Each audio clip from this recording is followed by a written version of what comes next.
This is episode 108 of The Art Cafe. Hello and welcome back. I had a pleasure to sit down and chat with Dave Rapoza. Dave is a co-creator of Steve Lichman comic book. We went over his artistic journey in entertainment design and rediscovering himself as a writer, artist, and comic book creator. I really enjoyed talking to Dave, and I hope you're gonna have fun and a blast listening to this one. Let's go.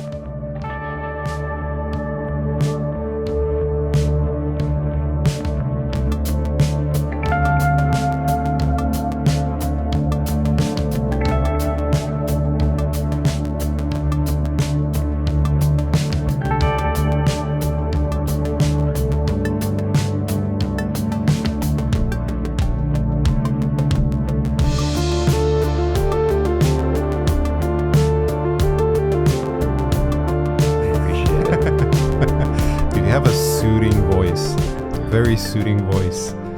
It must be that mic, you know? It definitely adds warmth. The Shure mics, they always add that roundness to your voice.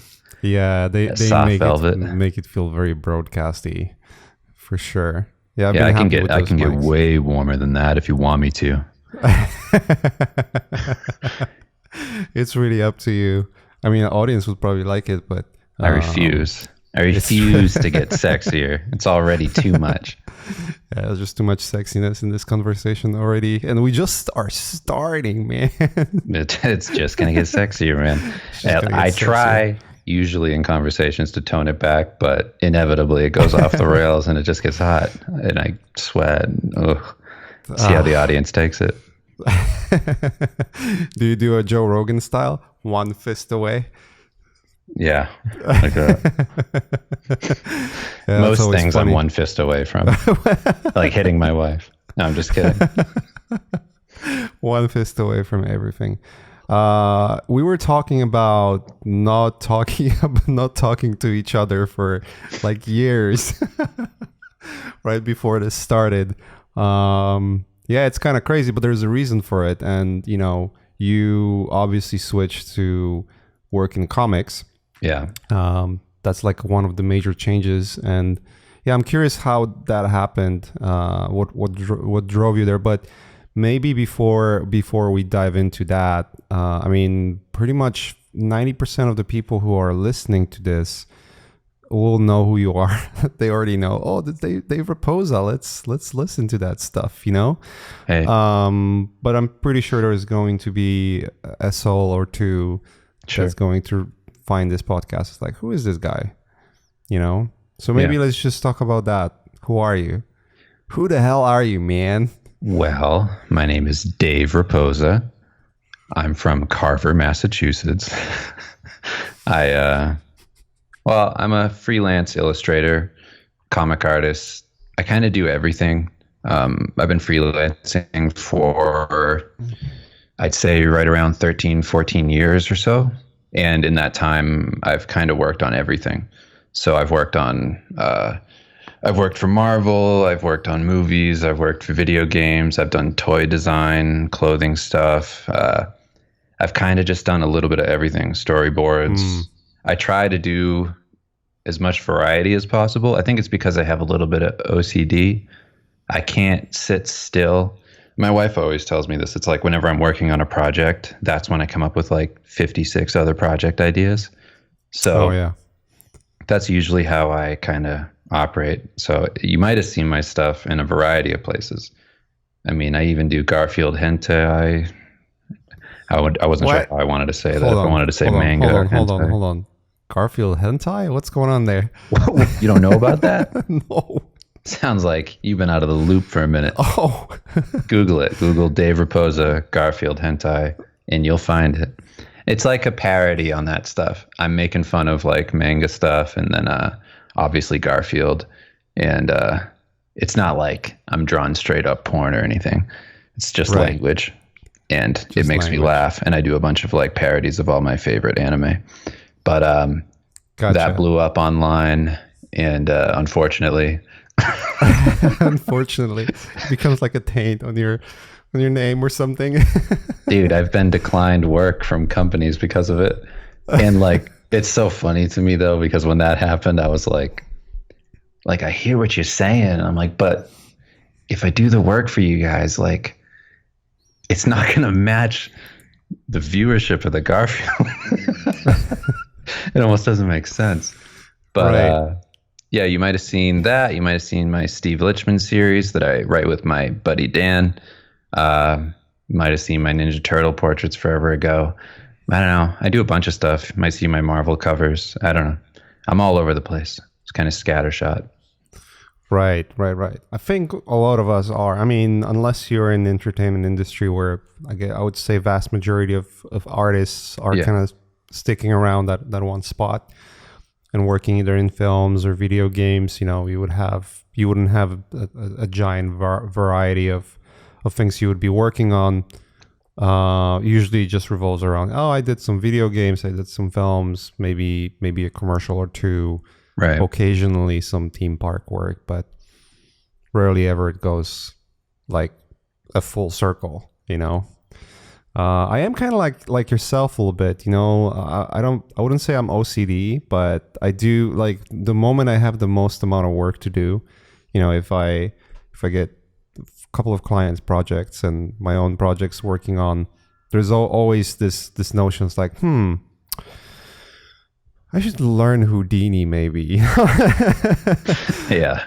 I have zero time for anything, but I think it's a perfect time to learn Houdini or jump into Unreal Engine, you know?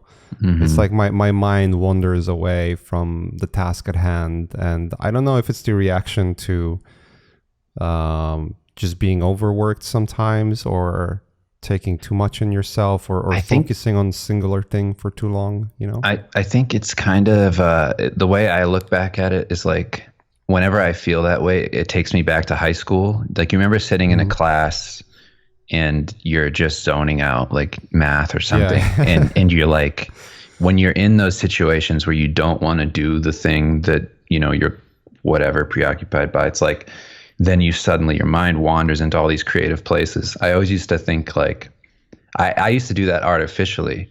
I would watch, like, you can watch Harvard lectures online. Mm-hmm. I would watch those while I came up with ideas, because it kind of brought me back to the creative space of kind of being in a classroom, zoning out. Being in the classroom. Yeah, and I always felt like I came up with good ideas when I was forced to do something I really didn't want to do. And I think that happens with client work too. Not that I don't want to do the client work, but if you feel like that urge to procrastinate, you kind of wander into those places. And that always happens to me. I'm like, here's a new story idea. What if I did this for a comic? And I'll write out a whole outline. Right. And then I think, oh shit, the deadline's coming, and like I haven't done anything. Oh no. And I got to go back and rush through that. Thankfully, that's not so much a problem anymore. But I always find that when I'm the busiest, I'm the most creative, or just the most productive in general. Maybe that's obvious, but the busier I get, the more I want to do. I don't know. Right. Yeah, unless you until you crash and you're like, get completely tired and I don't want to do anything anymore. Yeah. Does that ever happen to you, where you just like you like a burnout? You cross that threshold of, okay, that's enough. I feel bad saying it, but like, no, like never. I've never crashed. I've never had a art burnout. I'll randomly start crying. So there's that happens sometimes. That happened like 3 weeks ago. I was just sitting talking to my wife, and then tears just started coming out of my eyes, and I was like, oh shit. I was like, what's this? Then I realized that I was just super stressed and just taking on too much work. Right. But I wasn't sad. That's the crazy thing about it. It's just wild happy. Tears. You're like, there were tears of joy. It's more like, so busy. I'm content, but then the wall of what's left hits me, and I'm like, my body's just like, just release something. Just let something go. It's like, how about you just cry for 10 minutes? And I'm like, all right, let's go for it. Right. Out of all bodily fluids, that's probably the best case scenario. I didn't just start shitting my pants.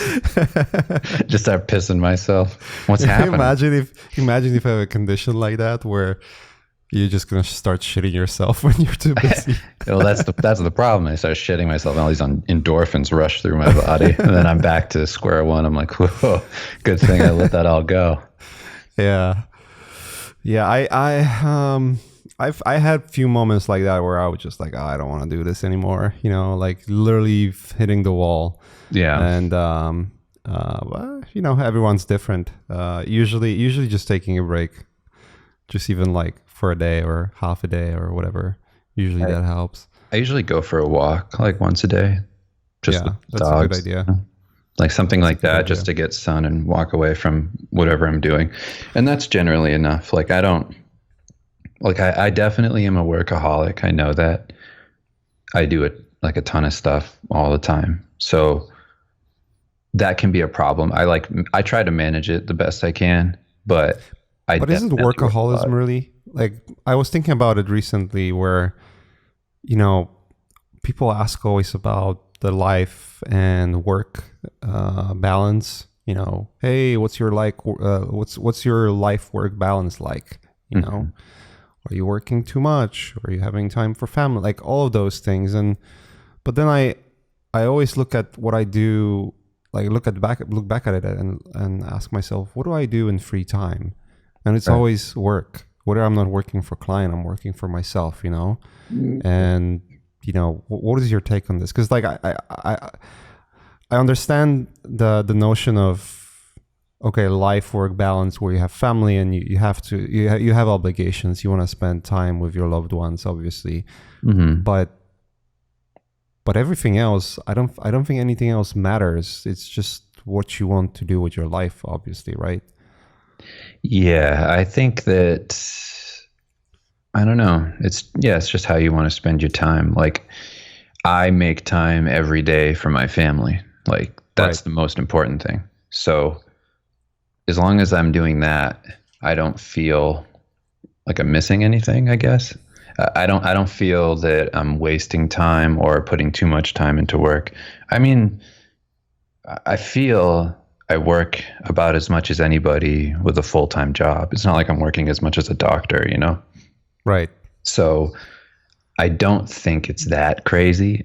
When I say workaholic, I think I more mean that I think about it all the time. I always think of, because I'm doing so many things at once, it's doing the comics and thinking of stories, thinking of jokes, like writing a lot, and then coming back and doing client work and all that.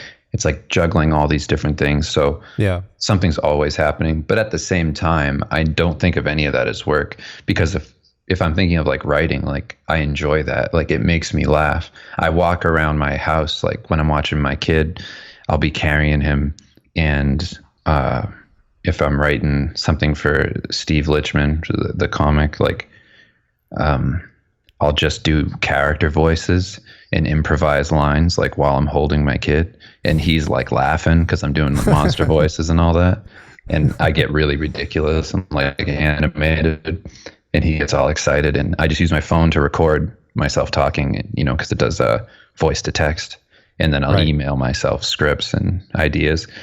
So in that way, I'm kind of I always have, I guess you'd call it work, but it's more just, I don't know, just what I love to do anyway. So yeah. When it comes to client things, I think that if it's not bringing you happiness generally when you're doing it, and you still take on a million things just to stay super busy, maybe that's when it starts to become a bit more like a workaholic situation in a negative sense. Yeah, it might also be just like you're running away from something as well. You know, you're trying to numb yourself with the amount of busyness. Right. But it might also, you know, I never found, like, usually when you're having issues with whatever, you know, I personally have a very addictive personality. That's one of the reasons I'm avoiding games like hell. I just, because I know I'll be very competitive about it, and I would want to like be really good doing that to like ridiculous levels. And I caught myself like I would try games, and then I would cut myself to be like frustrated that I'm not good at it, and then like spending ungodly amount of time just to get better. Yeah. And then then you take on work instead. Usually there's some, like, if you're obsessing about it and doing things you're not happy about, usually that means there is like an underlying issue that you need to deal with, I would say. But I agree with you, like most of the work you do doesn't feel like work unless you have to pay bills and you work for clients. That's one thing. But the moment you switch from that to your personal projects or things you always wanted to work on, maybe client projects that you really enjoy, that doesn't feel like work anymore. It feels more like, oh, I'm just having fun with this stuff that I love to do anyways, and it just so happens I'm getting paid to do that. Yeah. I definitely have my version of like the negativity thing. Like I don't have like an addictive personality. I think I have a lot of anxiety. So when I have things that are, well, I don't even know that they're there, kind of thing. And it's just something building up in the background and I'm not paying attention to it, I don't realize how much something's bothering me until it's done.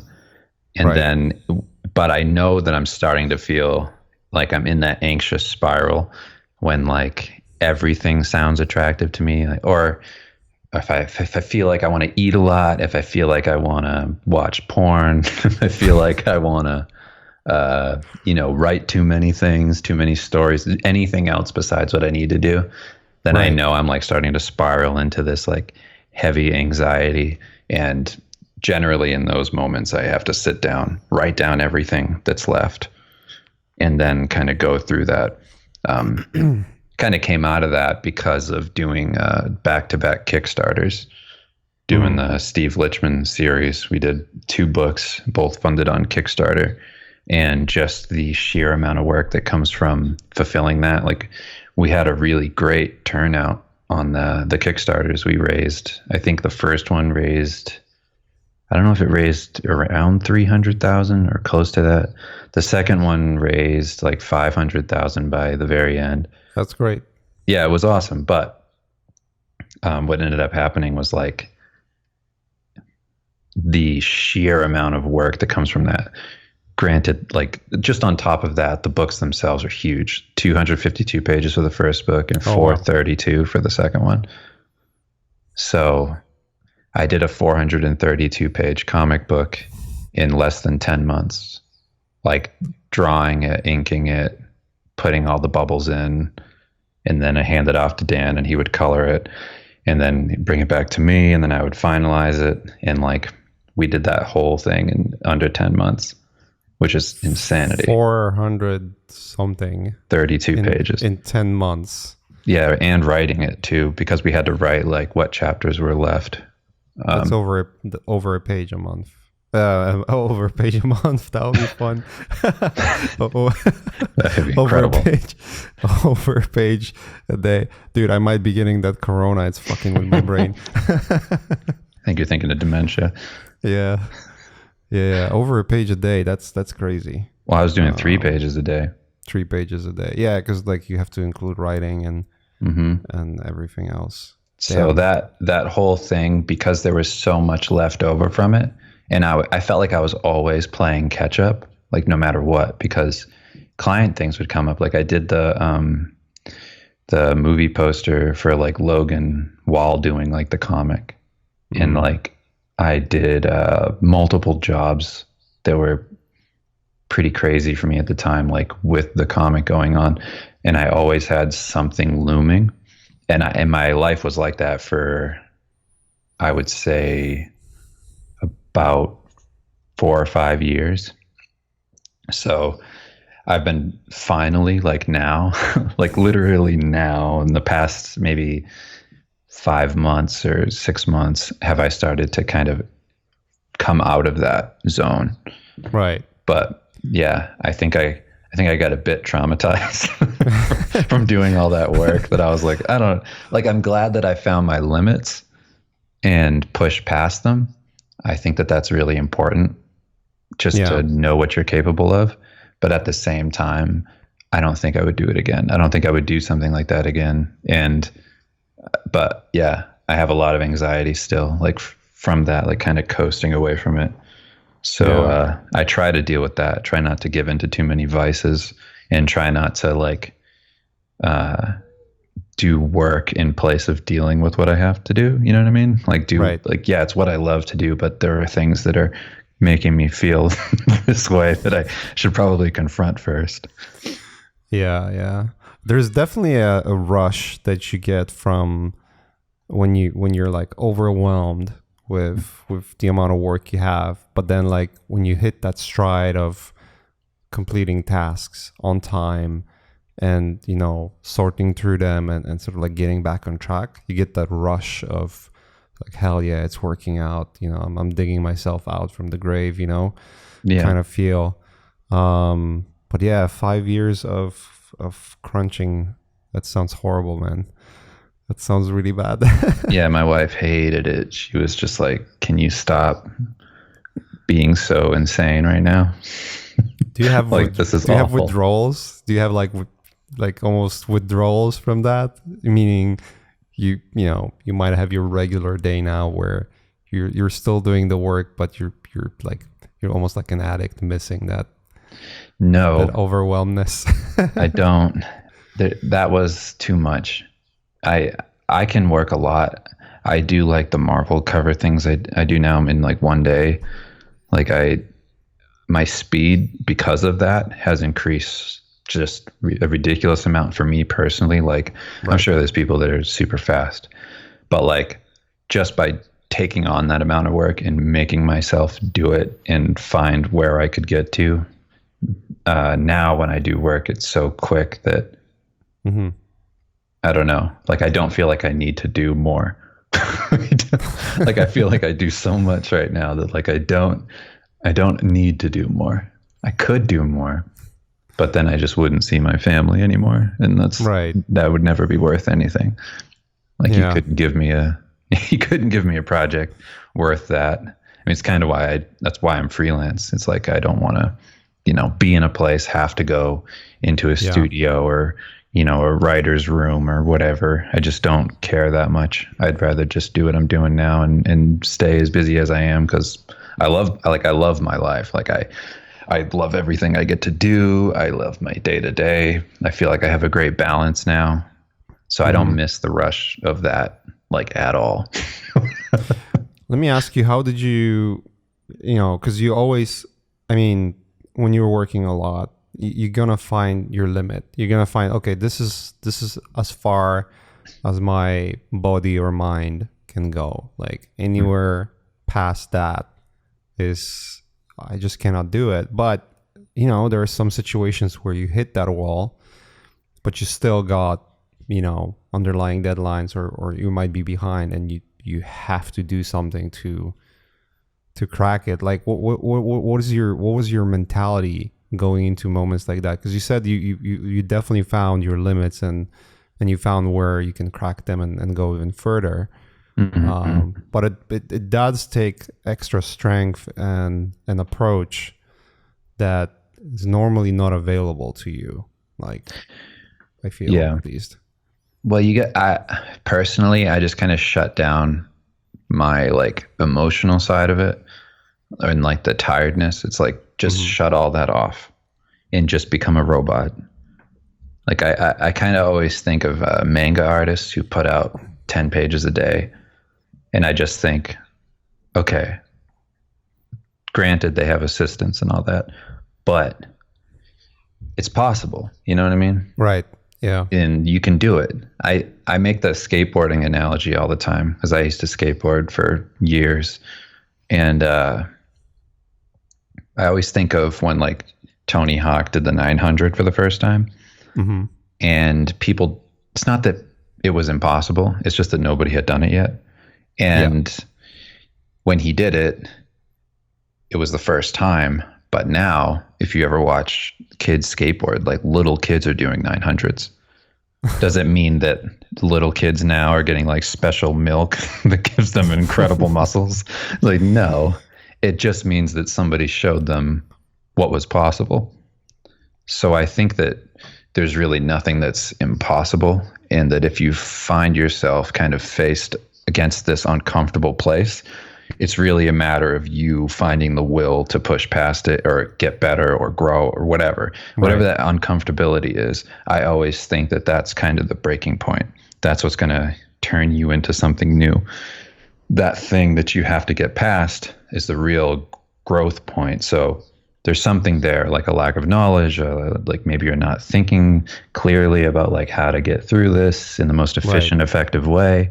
So really be smart about it, be like in the moment, work through it, and just by sheer force of will, you'll like find this new precipice for like your ability. So I think that, I don't know, when I'm in those like situations where I feel I just can't do it, I just try to shut off and stay disciplined, stay thinking about it. Don't go totally numb to it. Just try to be like, there's got to be a way to speed this up some way without losing quality, and then just continually addressing that like as I go. I felt like that's the most important. I mean, discipline and consistency is the most important if you're doing a book. Yeah. But I don't know. I think it's just, if it feels impossible and you think you've never seen anybody do it, then you just have to go, I'm just going to have to be the person that does it. Like whether or not that's the case, you just have to believe that in your head. Yeah. And then, because somebody's going to be the first person to do whatever. If you think something seems impossible, then just keep pushing. It's probably not. And if you're smart about it, then you can get there and you work hard enough. Yeah. I mean, that's kind of how I think about it. Yeah, I don't know. It's I agree with you 100% on that. I mean, obviously, if you like, I want to be playing basketball and you're 4'2", then that's going to be a problem, obviously. But I don't know. I just watched a guy who was 5'3" dunk a bunch on YouTube. I mean, there's maybe something special in the milk. You're definitely not going to be in the NBA. Yeah, he's been drinking that new milk you're talking about. The new milk. But to your point, I've never done a comic book. Obviously, I'm actually on the cusp of finishing. Well, it's still a little bit of work, but I did an undertaking to do my short film, which has been going for a year. And I almost feel like at the very beginning, when you start something that is big, or if you have a couple of tasks that are overwhelming and really taking a toll on your mind and body and everything, is like, oh my God, this is the limit. I cannot go further. I almost look at it as it's almost like when you're starting a puzzle analogy, where everything is messy, everything is scattered, and nothing makes sense. But the moment you find those two matching pieces, okay, I can do it. And then you start putting more pieces together.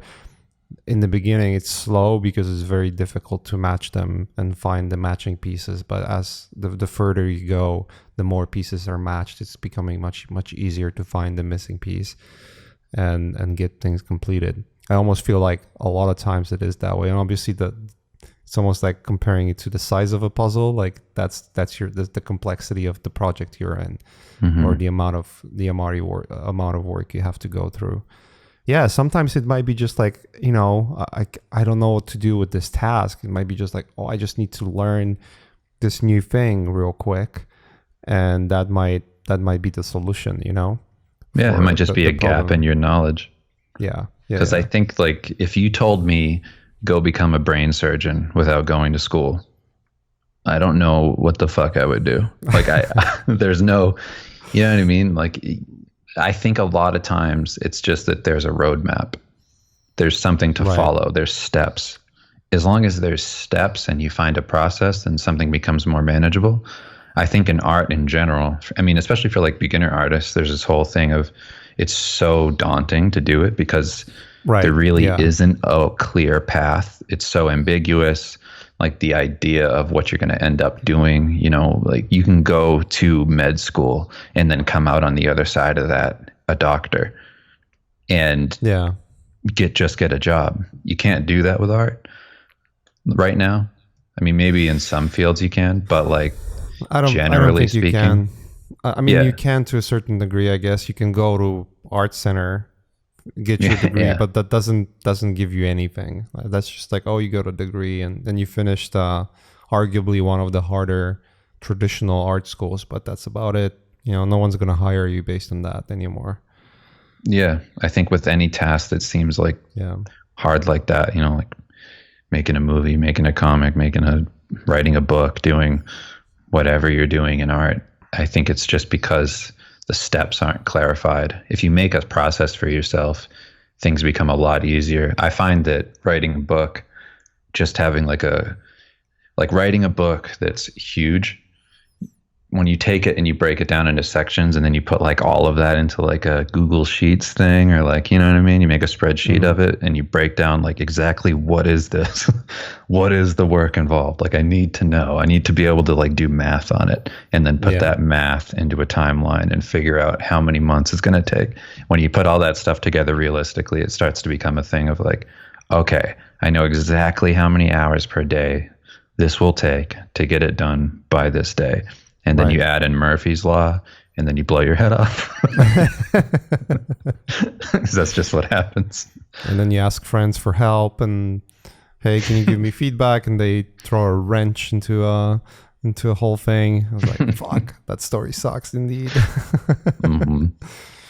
Yeah, it's very difficult to undertake a larger project for sure. Or as we talked about, when you have a lot of work with clients and you're hitting that wall, it's like I would say that's one of the most difficult things you can face as an artist. And I guess to young artists as well, like just the fact you have to start somewhere and you have all those conflicting information coming your way. Whether it's like you're watching one or second tutorial, you ask a person, he says like, be a character artist. No, don't be a character artist. Be a vehicle artist.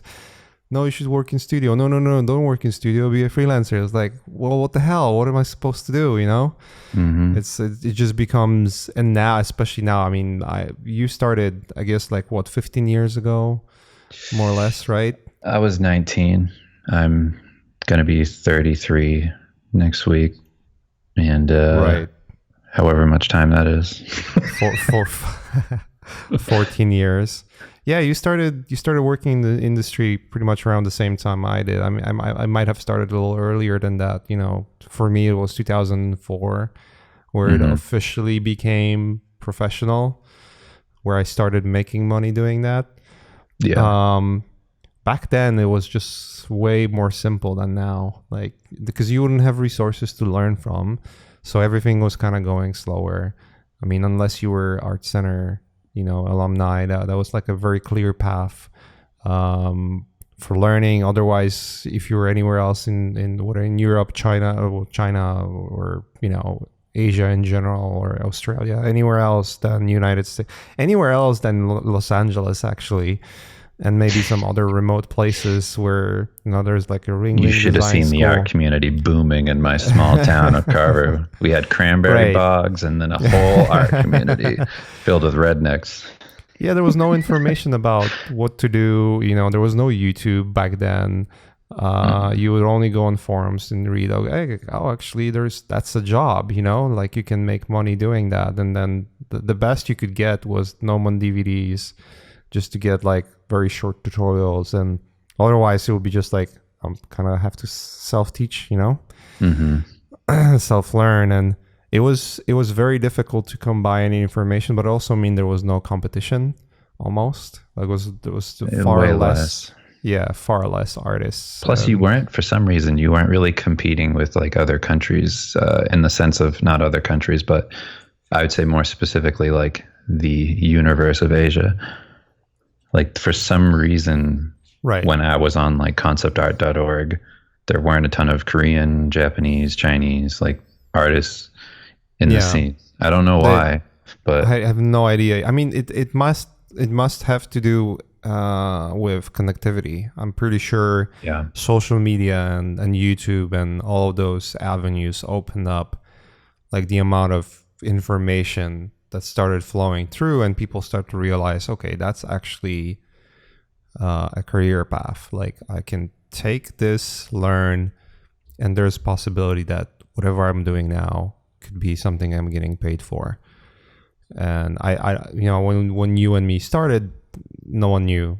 It was just a guesswork. You would hear from people, okay, like those people work, in the industry, but what does it mean, But you would have a lot of time to figure that out. It wasn't like, I'm not saying that you don't have time to figure it out now, because you can literally take 10 years to learn, and eventually you might reach that point where you're gonna be good enough to make a living, or even become awesome. Like, look at Jama. Jama started so late in his life. He said, I was talking with him recently.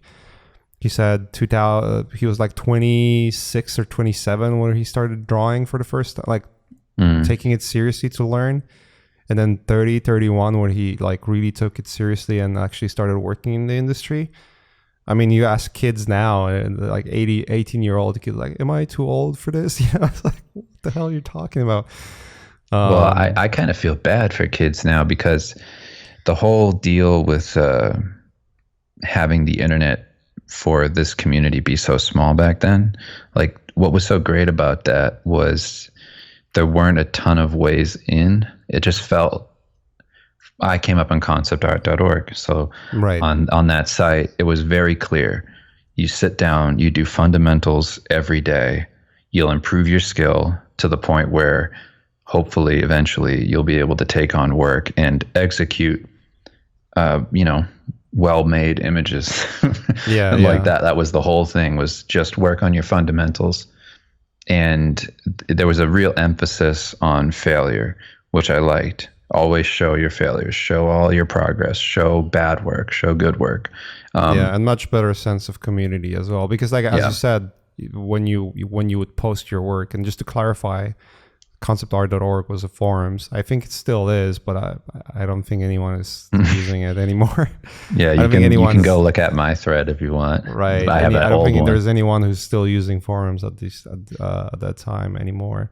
Yeah, that was one of the places that I was frequent. Cjun was the other one. Yeah. But the idea was you would go on forums, check other people's work, and they're like, oh, you're doing this, let me try that as well. Let me learn foundation and start drawing here. Like, check it out. This is what I'm doing. And you would have like real artist community chip in and tell you, like, I mean, obviously there will be assholes everywhere every now and then, and regular people who want to help you, or even just like completely uninformed people like that would just weigh in their opinions. That is like, that makes no sense, but okay. But you would have professional artists weighing in. It's like, hey, look, you're on the right path. But you have to get your foundation better, and then you would get like a real feedback, which is almost impossible to get these days. Well, if you're on something like Instagram or Twitter, so many people post only final work. They don't post a lot of here's how I did it. And I think that is detrimental for people starting, because there's this whole false thing that everybody starts as this amazing artist. Everybody that you look up to is this incredible, perfect being. And then the overnight success story. Yeah, and you get intimidated of like, oh, well, I'm not that. But the reality is that everybody sucks. Everybody blows ass in the beginning, and you suffer through it, and you learn and you grow. I'm just saying, that's the way it goes. It's like nobody picks up a pencil for the very first time and creates perfect works of art. But the same way that, you can feel insecure about your life in a lot of ways by the internet. That's just one of the ways that you can feel it through art. And I think that it's important to show people what a path looks like to becoming somebody like that. Like, that was the big emphasis we had, me and my friend Dan, when we did Crimson Daggers back in the day. And it was a live stream and before Twitch and all that. But the whole point of it was I was basically just studying every day for 2 hours a day on it. And I wanted to show people that this is exactly what it takes to become a professional. Because my goal was, I want to get so busy with client work that I can't do the stream anymore. And I just made that the whole purpose of it. And that's what ended up happening. But I wanted to make people feel, because I didn't feel it, I wanted to make people feel comfortable knowing what it took and being okay showing your insecurities, showing your weaknesses, not feeling like everyone's going to judge you off of that, like creating a community where you can be a little bit vulnerable and just get that out there. Because if you never do the thing you're afraid of, like I still see artists now who just avoid drawing hands and feet constantly. And just do fist gloves. yeah. And if you just address that problem, if you just hit that, you open up a huge world of, expressions and poses. Like so much of how you express yourself is with your hands. If you have a character, like that's the one thing I learned from comics that was big, is to get across what somebody's talking about in a clear way, using like hands to emphasize how they're speaking or whatever their mood. That's a huge part of it. We always look to that. It's just as important as, a face. It's a big part of how we express ourselves.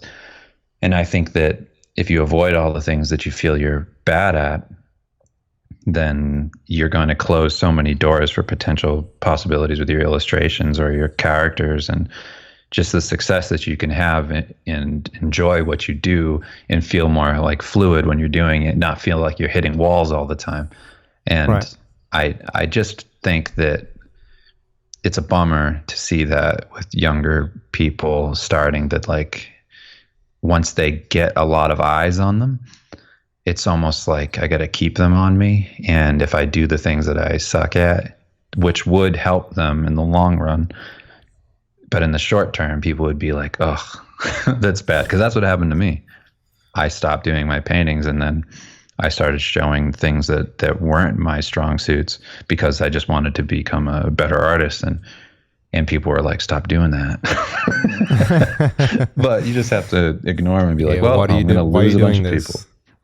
I remember having similar situation when I really wanted to get to see how far I can go with realism on the character. Did like the whole bunch of studies of skin shaders in 3D, and like started messing around with the hair simulation, all that stuff.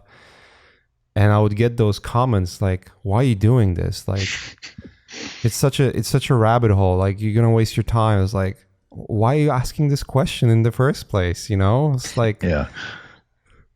How am I supposed to get better? Like, if that's the thing that I feel like would eventually help me to understand, either whether it's understanding the technology behind characters or finding the limit that's maybe not the way to go. Like even just doing something just to find that's not the way to go, oftentimes is what you need to do, just to realize, okay, like definitely going that route it might be cool, but it's not necessarily what's going to make you better as an artist, or not necessarily improve your work at all.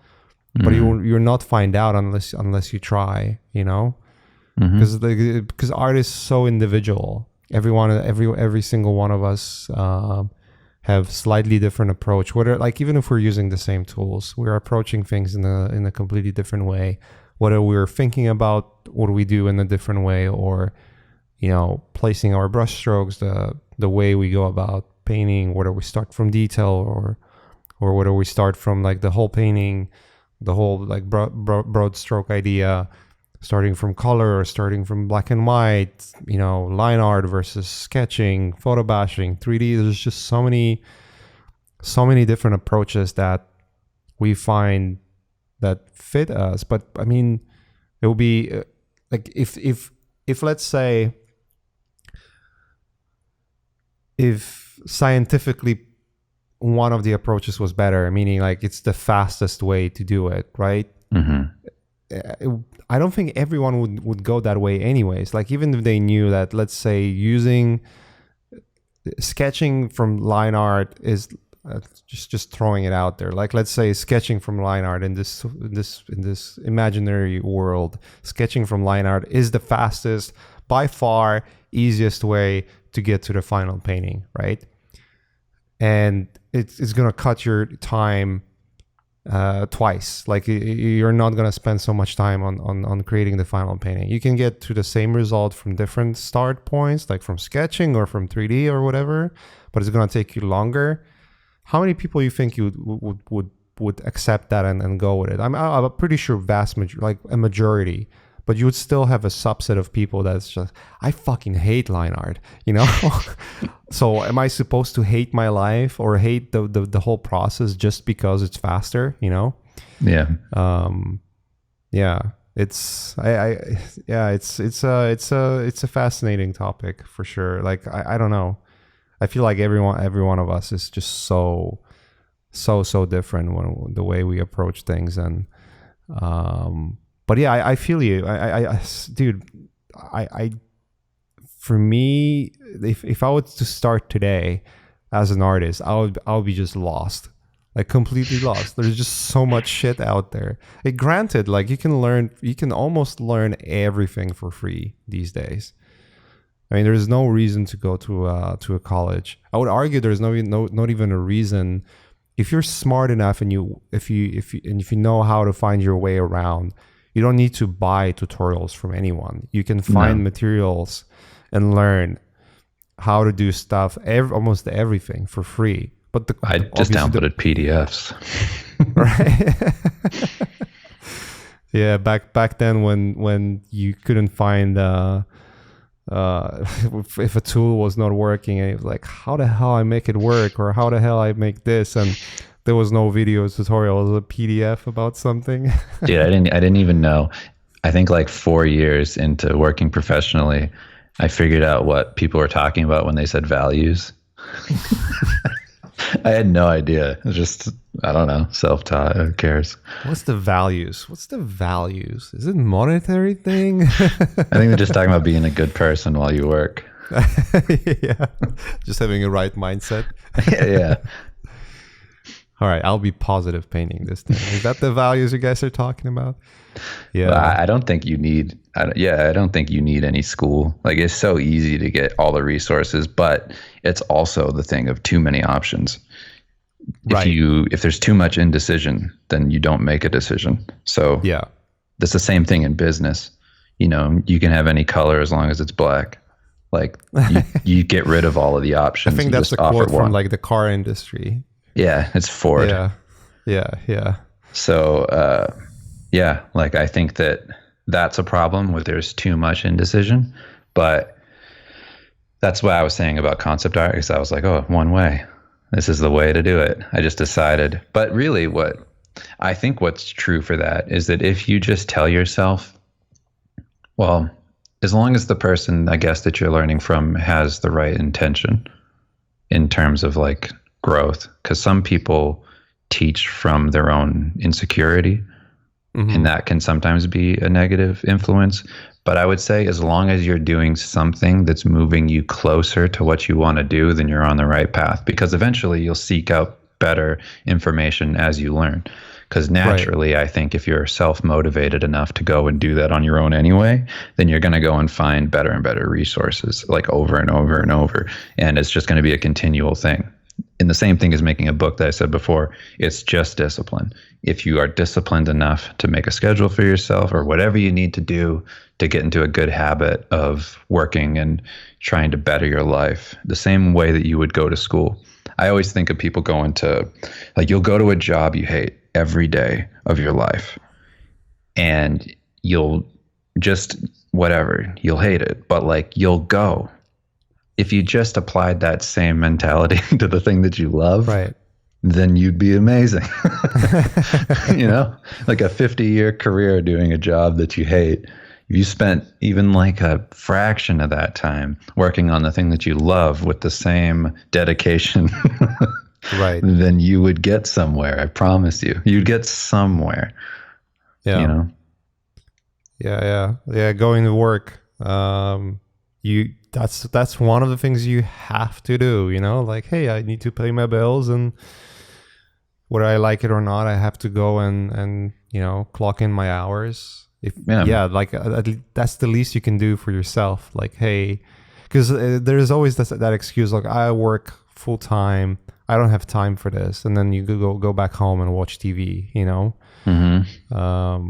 It's the same mentality. I wonder how much of it is a stigma of like, hey, if you're like learning, you're working, therefore you're not entertaining yourself, meaning you don't have a life work balance, you know?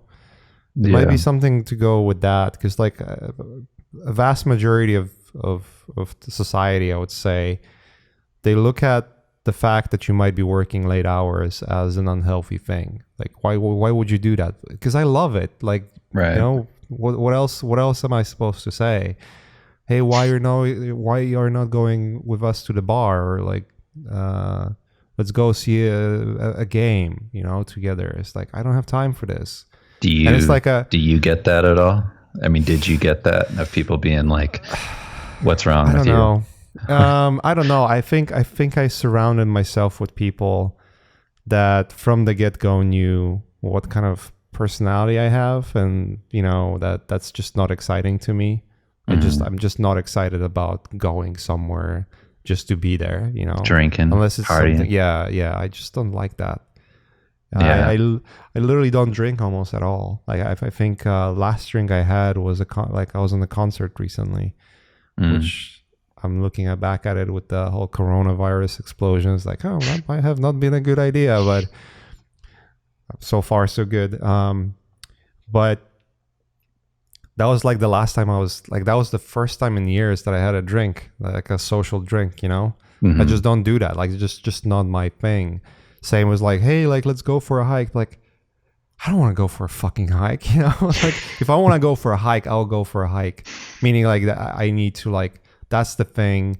And usually it just always turns to be sort of some kind of goal that I have, which is kind of unhealthy actually. Like you think about, but then again, it's like, is it unhealthy? You know, like maybe I'm just goal driven all the time or most of the time.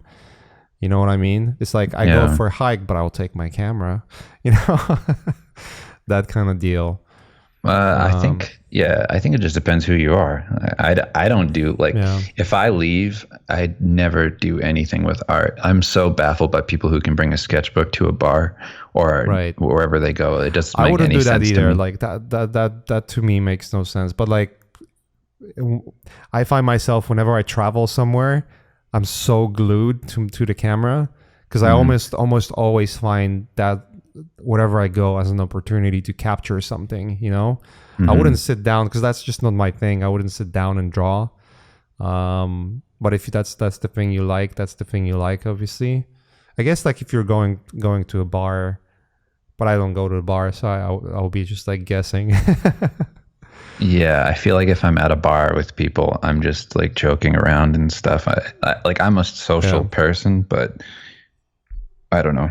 Like I don't have that urge to like constantly be working. To me, it's almost like if you packed boxes at a place and then you went to the bar and then started packing all their boxes. I'll sip on my beer, let me do your dishes. Yeah, give me some work. Give me some dishes. I'll do it for you. Yeah. Wait, what? Did you came here to drink or work? Oh, I don't know. What's the difference? But I drink scotch. Like not often, but a couple times a week I'll have a glass just to in case when I finish a thing. I'll make one glass of scotch and I'll drink that because that's like drinking liquid gold to me. It's so beautiful. Gotcha. That's my enjoyment. That's my celebration. Other than I don't go out or do anything. Right. We're experiencing social distancing by default. Yeah. Well, being a dad, it's like there's no time for that shit. Yeah. What time I do have, it's like going to the movies now is just like renting one on YouTube and watching it on the laptop in bed with my wife and just sitting there. Yeah. I haven't. Yeah. That's so true. It's just so difficult to find. I mean, but then again, it's just like once you really want to do something, you will do it. You know, I feel like between me and you, we're similarly minded. Like that's if I really want to do that, I'll go and do that instead of just like being forced or pressured to do something. That's nothing that's the thing I will never do or try to avoid at all costs. Like be pressured to to do something, because the way I look at it is just like, it's going back to the analogy of steps, you know, like if I have a larger goal ahead of me, or a larger project ahead of me, I mean, anything I'll do that is not related to it is just going to be a delay or a distraction that'll make me that much further away from completion. And you know this, I mean, you obviously know this because you've done it for 5 years straight, and you're still doing it, obviously. But undertaking a large project can be so daunting, and almost is throughout the whole process, all the way up to the very end, where you're like either too exhausted with it or too tired of it to think that there's just a little more to do, or you're like elated, like, oh my God, I'm finally getting to the very end. And then you find those little things that you need to change and update that just add up the extra work. It's like someone's constantly grabbing that finish line and pulling it away from you. Dude, I can tell you horror stories about that stuff. It's like making a book, and we're also the publisher. So we self-publish the whole thing, and it's two of us. It's me and Dan. So me and Dan Warren, and like we do the whole thing together under the banner of Acceptable Comics. And basically it's so hard, like, to get. We've printed 35,000 plus books, and we print them in China, and dealing with like the factories, dealing with delays, dealing with material shortages, dealing with misprints, all the errors that come with books. And then obviously, you know, like we're direct contact with like everything, every step. You have to, you know, sign off on everything. You gotta, obviously you have to choose everything that's involved in the process of making the books themselves, physical copies.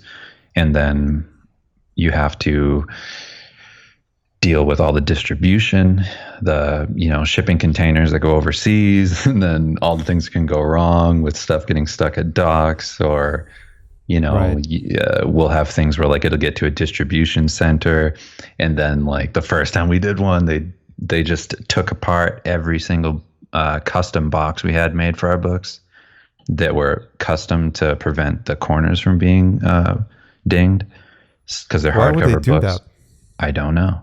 So they took every single book out because they thought the boxes were just containers for the books, and then they would ship the books. So for thousands upon thousands, like we paid money for each one of those custom boxes. They just threw them away and then put them in new boxes. It was just miserable. So I think what's crazy about some of that stuff is that when you're working on a project, you just want it to be done. Like, oh, I finished that book. I wrote it. I drew it. It should be done. Yeah. What do you mean I have another year or two of this shit? It's so crazy. Like now we have it figured out where it's like streamlined, and, you know, we can order a few thousand books and then we almost don't have to do anything. But automation. Yeah, but dealing with all the bumps that come with that learning experience, you know, it's just another thing to learn. It's another, like, once you get the steps down, you're like, oh, I get it.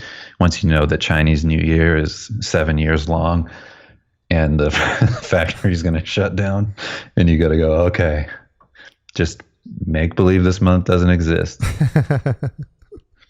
It's just, it's pretty complicated, but it's rewarding when you make something, I think, anything. And it's almost more rewarding when it's extremely difficult. You're like, oh shit, that was like nearly impossible. And here it is, after all of the bumps, after everything that went wrong, it's right here in my hands. I can flip through it, and then people start reading it, and they start having all these positive things to say, and you have people like laughing and things, and they're sending videos, and they're doing read-throughs together. All that shit's just like, it's so positive that you're like, all right, let's do it again. Let's do it again. It's gonna hurt. I just went through hell, but I want to get back there. Yeah, when you're going through hell, keep going. Yeah, just keep going. What actually made you switch? Because you were not in comic books when you started. You were more leaning towards entertainment industry, I think, right? Yeah, I mean, I was doing mostly concept and illustration for all kinds of clients. Like Right. I did a lot of like marketing work and things like that. So a lot of like photorealism stuff. And I realized when I was doing it that I really was, I knew I was hiding my mistakes, I guess. And there's this quote from, you read that book, The 4 Hour Work Week, back when that came Yeah. out? Tim Ferriss. Yeah, it's a great quote from that, which is what you fear doing most is what you most need to do. And Yep. I had realized that I kept shying away from doing these things. And I felt like I really need to address these problems at some point because they do hold me back a lot. And it was the fact that I couldn't draw. I painted, like, not that this is like a negative thing. I'm not saying that you have to follow my path or whatever.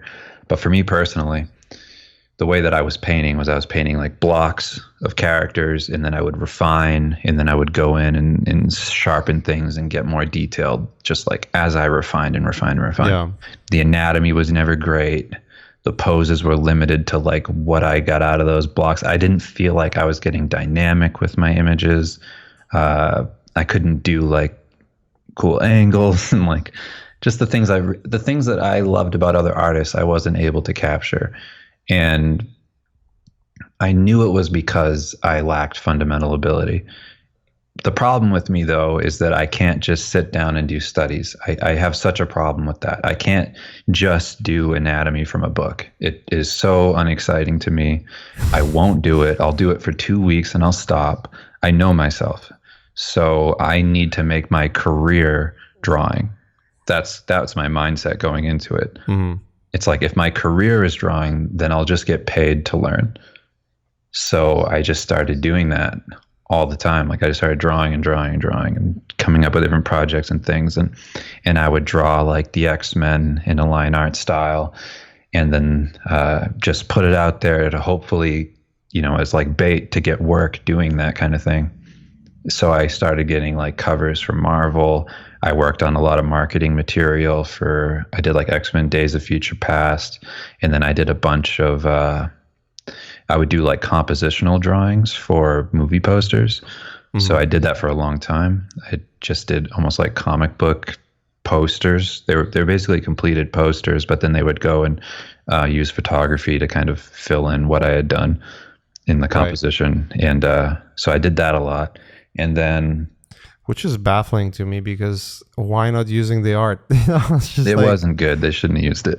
Okay, gotcha. It was just compositions. Right. You know what I mean? It was like a design. Like they'll look at it and be like, "Oh, that works as like shape language and whatever." Yeah, you're not talking about like finished pieces. Yeah, it wasn't good enough to be it. Like it could be a comic cover, but it couldn't be a movie poster. Right. But I was getting paid for that. I started doing concept for video games in that style.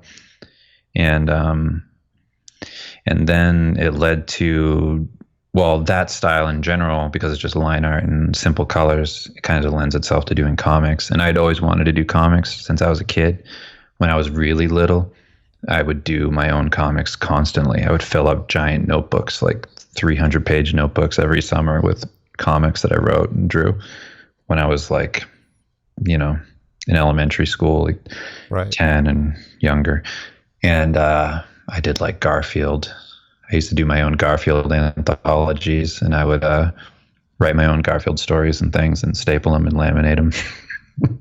So it was always in the back of my mind that I wanted to do that. So I started writing my own comics, and I was thinking going into it like, man, I can't write. I don't know what I'm doing. Like, I don't know if this is going to be any good at all, but I'm just going to do it. Who cares? Right. The same way that I was like, who cares if people say my drawings aren't very good, or go back to doing paintings? Like a lot of comments I got were like that, which are funny to me because I'm like, I don't care. Like, yeah, it's fine. That for sure. So that happened. And then I was like, I'm not very good at writing. So let's just start writing. Just start writing all the time. So I started doing that, wrote like a few big scripts, and then just started making comics, like one-off comics, and posting them online. And then it's funny that people always say, like, if you do the thing that you love, you never work a day in your life. And like, I only kind of attributed that to doing art because I never thought of something like comedy to be anything you could get paid to do. Mm-hmm. I don't know if I just, my dad was like a very funny person, and that was like our value in our house was like telling jokes and stuff. Like that was like the biggest thing. And I just never put two and two together that I should do something with that. And me and my friend Dan, we'd always joke around on the phone. We'd always come up with like ideas, like we always make fun of stuff. And one day we just were thinking about like our work. I think Dan was doing some kind of card game and I was doing something fantasy oriented. And we were just making fun of how lame it is to do like fantasy stuff, how self-serious it is, and we were like, how funny is it that these monsters just sit and wait to die in caves? Like they don't have a life outside of this. They're just there to be killed and used as experience points and all that. And we were like, what if we just did, like this lich that just hates himself? He's just like, he does his usual shtick. He says his line like it's his job, like he's a Renaissance fair worker, like welcome to my tomb, and like all this like overly dramatic cheese. And then the warrior's just like, he's like, have you come to be my friend kind of thing? And then the warrior's like, nah, I'm just here to kill you. And he's like, oh, just fucking do it. And then so we did this one comic, and the end of it, he says like, well, just fucking kill me then. And he's like shrugging. We put that one online, and it just blew up. It got shared all over the place. And now it's like a meme. It's on like that Know Your Meme site. It's really funny. Like I see it all the time. Like I see it for everything that happens. I just saw it for Corona. Like coronavirus like comes to my town. That's his face. And, Steve Lichman's face. Just a skeleton going like, and it says, well, just fucking kill me then. And like, I love seeing that. It's great. But once we did that, we were like, oh, well, this is really fun to do. We're talking on the phone. We're coming up with our own ideas. We're joking around. We're doing what we'd always done. I'd known Dan since I was like 12, and we've been friends since then. So we were like, why don't we just make more of these? And we didn't think anything of it. We did a few more of them, and then they just started blowing up on Tumblr and on Imager. Put them up on Imager just to see like, do people like, is this just like a Tumblr thing, or like is comics just lend itself there? Like you don't really get to read comments on Tumblr, Right. They kind of just share stuff and like it. So we put it up on Imager, and it blew up. It got like 500 some thousand hits the first night we put it up. And everybody was like, when's the book coming out? When's the book coming out? Like, is there more of this? And we were like, nope, there's not more of this. So then we just started writing. We were like, well, let's try and make a book. So we made the first 90 pages of it. And then we put up a Kickstarter. And we're like, let's just see what happens. Let's put the goal at 18,000. And then when we raised like close to 300,000, we were like, oh, this is a thing. So yeah, that's kind of where the comics started. And since then, we've done another book. That was the 400 plus page one. And then I worked for Bungie doing, I think I did a total like 60 some pages for their comic, but they had to scrap some of it for the writing or something like that. But I've done like a bunch of comic jobs since then. We've done like marketing campaign comics. Yeah, a bunch of random things. It's led to a lot of cool stuff. Things I can talk about, whatever else. It's like I don't know, a lot comes from making your own thing, but we just enjoyed it a lot. And in the process of doing that, I learned how to draw. You just inevitably, after drawing hundreds and hundreds and hundreds of pages, you just get better. Even if the drawings, like what was great about it was the comedy of the comic kind of lent itself to bad drawings. And it was a great excuse to just be unapologetically bad at what I'm doing. Right. And I felt very comfortable there. I was like, okay, I can just learn at my own pace here. I can try and get better. And who gives a shit? It's all about the story. It's about the script. If the script is funny and it works, the drawings just need to service that. And they don't need to be amazing. It's not like a Marvel comic. Who cares? So over the course of that whole thing, I learned so much. And now when I come back into doing my illustrations, I just feel like I'm equipped with so much more than I ever was in my life. And I like that thing that I thought when I first decided to start drawing as a main part of my job, about like how I was just doing the thing I was afraid of, and that if I only got that right, or at least started to learn that it would open up so many doors. All of that was correct. And it was great to feel that, like coming back into painting and being like, this is so much easier than it ever was before. Once I have these drawings down, I'm just flying through these paintings. Like everything that I had learned about light and, shape and how to render and create three-dimensional forms. It's like once I had a good solid structure to wrap that around, it was like, the missing link. Like, thank God. Like, it was so freeing to me. And now I'm the happiest I've ever been working how I'm working. Like, I love doing what I do. I love painting every day. I love, working on all the jobs I get to work on. It's the thing I love doing now, where I used to, before I started drawing, I would say like, art's just something I do, but I don't love it. Right. Like, right. I can't hate it. It's such a pain. Like, I feel like I'm always suffering through each painting because I never know what I'm doing. I'm never comfortable enough to fully express what I'm trying to get across. It's like every painting at the end becomes a compromise. And I hated that feeling. And now I don't feel that way. It's like my sketch looks like my final. And I'm like, fucking finally, after like, it just feels like 13 years of this shit. Finally, somewhere where it makes me feel like, oh, I'm doing what I wanted to do. I don't know. Yeah, it's a beautiful thing. I get that. It's one of those things where you have something in your head, you have an idea, and you know exactly how it looks, and then you start drawing it. It's just not nowhere near there, and you get frustrated, and you start making compromises, and like, fuck, it's not working. Every single one of us get that. I mean, even recently, I'm still working on this project with Marvel, and I was doing a painting, and it was just like, it's just not landing. Like, don't get me wrong, it was landing for a production designer. It was like, already like, this is looking great, like, keep going, let's add more details, stuff like that. But to me, it was just like, the lighting is just not there.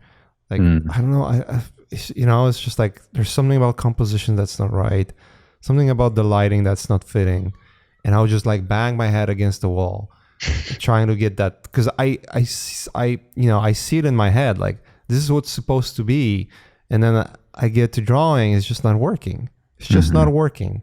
Like, that's not the color I wanted to use. Why am I using this color? Like, what's going on? And that's the most frustrating thing that can happen to you. It's just like, but then you realize, okay, there's a missing piece somewhere here for sure. There's something going on that I've been missing. I need to find a solution to it. Otherwise, it's just not gonna work. Yeah, I know exactly what you're talking about. I've been trying my hardest to make painting as simple as making a sandwich. Like, just bread and some mayonnaise, maybe mustard, whatever you're going to do, some meat and cheese, whatever, lettuce, tomato, boom. It's like, I've been trying to make it stackable, where like, this works every time, like, distill it down to something that just works. I kind of got that when I was doing watercolor. I spent like a summer a few years ago just doing watercolor paintings. And when I was doing that, because of how final watercolors are, I felt like every step needed to be perfect. And I learned a lot in making sure my drawing was super solid before I move into doing any painting, which is something I wouldn't do in the computer, because something about the disconnect, or the lack of any real stakes or something, really didn't put me in that mindset of, oh, I really can't fuck this up. Like, of course you can fuck it up in the computer. So adding the stakes to it really helped, where I was like, it's like, this really has to work at every level. It can't just work at the end. It's like, it needs to work now. Like, the drawing needs to be good enough that if I just put paint on, like, if I left the drawing the way that it is, it would work. but then if I add paint, it's just going to look better. Like it needs to be at that stage. So that was a great like stepping stone for that. But yeah, it took a while to kind of get that in the computer. I mean, I don't know if you know this. I use like Clip Studio for everything. I don't use Photoshop anymore. I use it a lot as well. Like pretty much vast majority of my Showtime not paintings, the drawings are Clip Studio. Yeah, it's so much easier to draw in that program. Yeah, that's one of the things that, you know, there's certain things that I feel if we're included in terms of functionality as Photoshop has, it would just make that a one-stop shop for everything, pretty much, for me, you know, in terms of drawing at least. But I agree, drawing in Clip is just vastly superior to drawing in Photoshop. It's just the way the software interpolates the brush strokes, the way it understands what you're trying to do. And I don't know if there's an algorithm that does it for you, or is it just so pure that it just allows you your hand to be very natural, you know? Because like that was always my problem with Photoshop. And of course you would get like add-ons like the lazy Nezumi that was the add-on that back in the days where you get that lazy brush thing. So it was like a stabilizer. Yeah, so you would stabilize your brush strokes. I mean, the new Photoshop has a stabilizer, but it's so crude to use because like once you put it once you crank up the levels, it's just behaving completely weirdly. Whereas in Clip you have so many options to choose from, and the way you stabilize and do things, and I don't know, there's just something about that program that makes it. It feels better. Like drawing traditionally to me. Like it feels like how it feels when I draw in my sketchbook. Like that's all I ever wanted from digital. I wanted to be able to feel that. And I found a way to just paint in the program. So I do all of my paintings in Clip. And like, for some reason, people don't really do that. I mean, I know some people do, but for like magic card paintings and stuff, like I haven't seen a lot of that. And like, I really want to show people like what it feels like. It feels so much better than Photoshop. Like if I could just get people like just come in my office. I think it has to do with photo bashing, you know, like just the fact that Photoshop hands down is the easiest software for photo bashing for sure. In terms of how you can blend photos together quickly and make them work for what you need to do. But you know, the argument could be also that you could start with Photoshop file like that, where let's say you want to save yourself some time and get the good background and connect a couple of things, save PSD and open them up in Clip, you know, and work that way. Because I agree, that's exactly what I'm talking about. I do that. Right. I do ping pong. So I do my drawing in Clip, bounce it into Photoshop. I do all of my like base colors and adjustments in Photoshop, bounce it back to Clip, paint on top of that, and then back into Photoshop for texturing and everything else, and then like adjusting again, because it's way superior for adjustments and, you know, all of the adjustment layers and things. And then I flatten that, bring it back into Clip for finalization, and that's it. But they each have their strengths, and like leaning into each one, like, because if you are looking, I mean, obviously it depends on the style you're going for, but if you're going for something that feels more like gouache or watercolor or pencil, like if you're doing like a Drew Struzan-y thing, or, you know, just something that looks more traditional, I feel it's so much easier to get that across in Clip. And just even the vast majority of brushes, right? Like the store and what people offer in it is just like, what the hell? Yeah. I've been trying to get people to switch over to it just to see if they like it. Like I know people who come from a traditional world would like it more. Yeah. But it's just not that common. It's mostly like comic artists. Yeah. I agree. Like I think it's like one of the most standard tools for comic artists as well, right? A lot of comic artists use Clip Studio Paint. There's this dude, Pepe Larraz, who just kills it in that program. Like you look at his stuff and you cannot tell the difference between his inks on paper and his inks in the computer. It's like so beautiful. Yeah, you can like there's options where you can put in the like underlaying paper texture, which you can buy or get your own if you wanted to. But just the way it sits there as an overlay or something, like you would do the same thing in Photoshop, it would not look that way. For some reason, it's just ever so slightly different, ever so slightly more artificial. And I would say the brushes, the way the brushes behave, the way the stabilization behaves, the way you can optimize the brushes to do certain things for you. It just definitely makes it feel more traditional. I've been doing that with my film actually, where I would start with like, some of the backgrounds. I mean, pretty much all of the backgrounds I'm doing for the film started with 3D, but end up being cards and painted.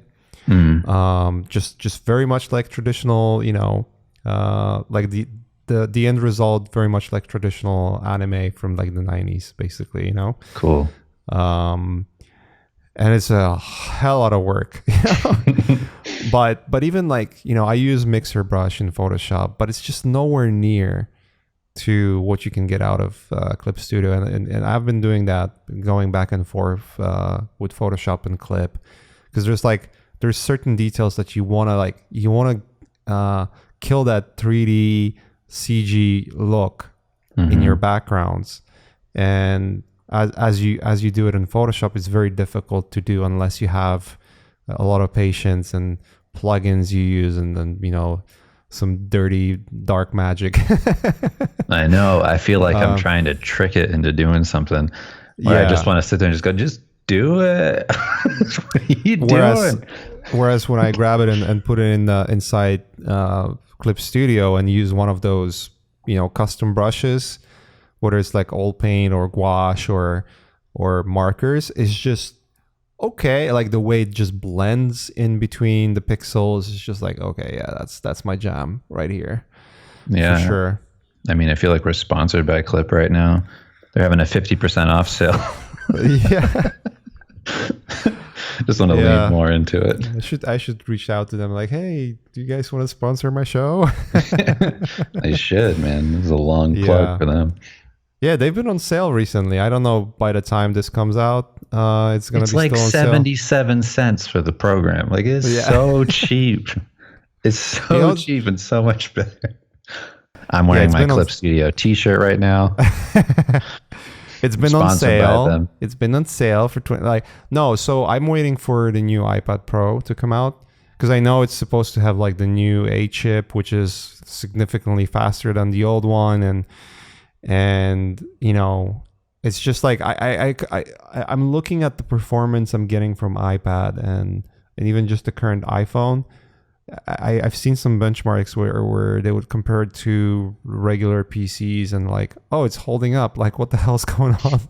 My phone is as fast as my few years old PC that is completely decked out. Obviously you cannot do 3D rendering on phone and whatnot, but for like the daily tasks, and especially for painting, like there was the recent painting I was doing. One of the recent paintings I was doing with Clip, and I would start on the computer and I would get too tired. It's like, I don't want to sit in front of a computer anymore. I want to go to bed. I'll just take my iPad and finish it there. It's obviously okay. I don't have my keyboard, and that's like a little bit problematic. But even just with that slow down process, it would still, it's like, hell yeah, I had a problem with it. I have the iPad and I was using Procreate, and I tried to do my that movie poster for Logan that I did. It's all digital, and I was using Procreate for most of it because this was before I found Clip, and I was like just trying to find something that felt better drawing wise. Right. And I was like, oh, this feels a little better. Procreate feels better than Photoshop for that. And my thing kept crashing though, over and over. I was like, I was just screaming at it. So I had to take it and break it into chunks. I would do like squares of the paint. I mean, like, and that's how I'd put it into Procreate. Yeah. and I would have like one block of just like Hugh Jackman's face, and I would just paint that in bed, and then save that, and then put it into the final painting, and then take another chunk of his hand. Yeah, I kept doing that because the stupid iPad just kept crashing. It couldn't handle how big the image was. So I was like, I mean, granted, I think like every image I work on, you could like wrap around a bus, but I just want it to be, you know, once you're malleable. Like large format, that's obviously a little more tricky. Yeah. Than regular painting, but I think it's getting there. Like I remember 2007, 2006, I would talk to friends. It's like, you know, it would be cool if you could take your laptop and like draw on the screen like you do with Cintiq. That would be amazing. And then the iPad came out. I was like, where's the pen? Why doesn't it have pen? I cannot draw with fingers. And then when it came out with stylus, it was like, oh, why it's coming up with stylus? Like, no, what are you talking about? This is actually good, you know? And now it's like, it's super good. The stylus itself, it's almost as good as, if not better at times than the Wacom stuff, you know? Yeah. And the best part about it is just like, hey, now I have two different tools that compete, and that's just going to make things better. Yeah, I mean, it's good to have just the option to move around and kind of do what you want, be mobile, and not be like confined to just your office. Like I have this giant right here. I have the 32 Pro, the Cintiq. That's too big for me. There's no way I will be able to work in that. Well, I like it. 32 inch. I like being able to see the whole image the whole time. Right. I don't like zooming in. Are the bezels like giant on it as well? Oh yeah, the bezel's ridiculous. It's huge. Like, but the stupid screen gets all glitchy, man. Like I got the you know, when the pixels get stuck and there's like red dots and green dots, blue dots. Yeah. That thing's spreading like a plague across this thing. Oh, that's not good. I know. I hate it. Faulty copy. You might have a faulty copy. I'm like doing a partnership thing with DeviantArt right now. I recorded a whole video for them where like I poof into smoke and it's all embarrassing and stuff. And then, and then like it's sponsored by Wacom, and like the whole deal is like I'm running this contest with them. I'm judging it, and then the people who win, they win products from them like Cintiqs and shit. And I send them a message and I'm like, hey, you know, I'm like working with you guys. I'm like, would it be cool if like, you know how you say you can fix this, but it's going to take 3 weeks and it's a professional grade product. So I don't know what you think professionals do with those 3 weeks. It's like, but I would like to have maybe something to work on in the meantime. I was like, could you maybe do like a loaner car for me? And I could just like work on that shit while you fix it. I was like, I'm already like the face of your product on this dumb thing. Like, come on. And they were like, nah, Doug, we're not doing that shit. You're not big enough. You're not big enough. So now I got to buy another one, and they're like $3,300, and just send this one in for repairs, and then I guess resell the refurbished one or something like that. But I don't think, I wish these products were like just more dependable. And I think that iPad's more dependable than this, even though they can like crash if the file's too big, whatever, in Procreate. I think eventually it's going to get to the point where that stuff just, you know, like this thing is obsolete. It's just this huge, cumbersome thing where like I like having the big screen, but the competition's great. Like I hope that there keeps being this large amount of competition for them to do better, because the fact that you can pay as much as you pay for something like this, and like I feel like I'm doing pretty well in this field, and like even then it's like it doesn't feel good to just drop $3,300 on something that's going to break in 6 months. Like what the hell is that? I never had issues like you're having with Wacom products, and but there's okay. Let's be I want to be a devil's advocate on both sides. I all of my career is on Wacom, right? Like without Wacom, it would be very difficult. Are you trying to tell me that not only are you sponsored by Clip? I'm sponsored by the. Hey, actually, you know what? Wacom, pay me money. I'm Yeah, not you're about to sponsored by take the anyone. stand for them. I get a sponsorship offers every now and then, but usually it's something that I've never tried. So I was just like, I cannot be a sponsor of something I'm not aware of, you know? Is that There's like just no way. the Hua or the whatever? What's the other one? There's like the H one. I can't remember. Expand. I'm actually gonna try that one. I'm curious about it. The only thing is just like it's not 4K. Like HD. HD is too small because I've been recently doing some studio work for the first time in like 6 years, I think, or 5 years, because I'm working with this production designer, and actually it's switching to working from home again because of coronavirus. So it's like, all right, full circle. But for that job, I've been using, just for sake of, I'm not doing it all the time. I'm not doing office work almost at all, and I'm not planning to. So I got this very cheap 22-inch Wacom, and it's size-wise, it's perfect. It's portable. It's cheap, in the first place. It's great. It's great for its price, but to me personally, like if it had 4K, I would switch my 27-inch for it, because it's just such a small real estate on your desk. And it's not even like significantly smaller than your 20, because I have a 27-inch, I think. That's the one I use at home. 32 is too big. It's just my preference. It's just too big. But yeah, I've been using both successfully. I never had like dead pixels issues, but I agree with you on one thing where it's like the moment iPads came out and they became a thing, and then you have all the other companies that are trying to sort of disrupt this business. It's a great thing, because I felt like Wacom is slowly approaching this place where it's like, we own the whole business, so shut the fuck up, Yeah. Like you get complicit about your product, and you don't like. It's almost felt like the rate of improvement kind of slowed down over time, but now it feels like it's picking up again. So I'm curious to see what they're gonna come up with next.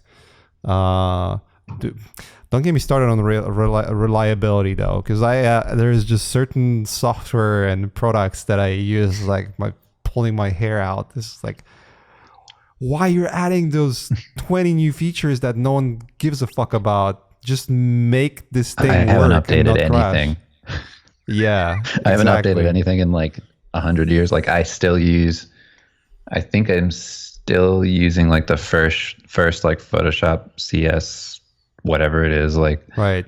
I don't know. I used 2018. I found this 2018 is like the best compromise between reliability and new features. 2020 is unusable.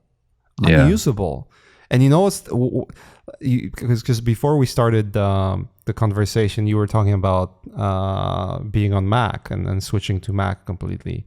That's the step that I would love to do, if not for the fact that I love V-Ray. Like V-Ray is for rendering, because I do a lot of 3D. It's just V-Ray is the best thing. Like, it crashes a lot. Don't get me wrong. Like much like any other renderer, it crashes, and it just you want to like kill yourself when that happens. Like, what the fuck? Like, I didn't save.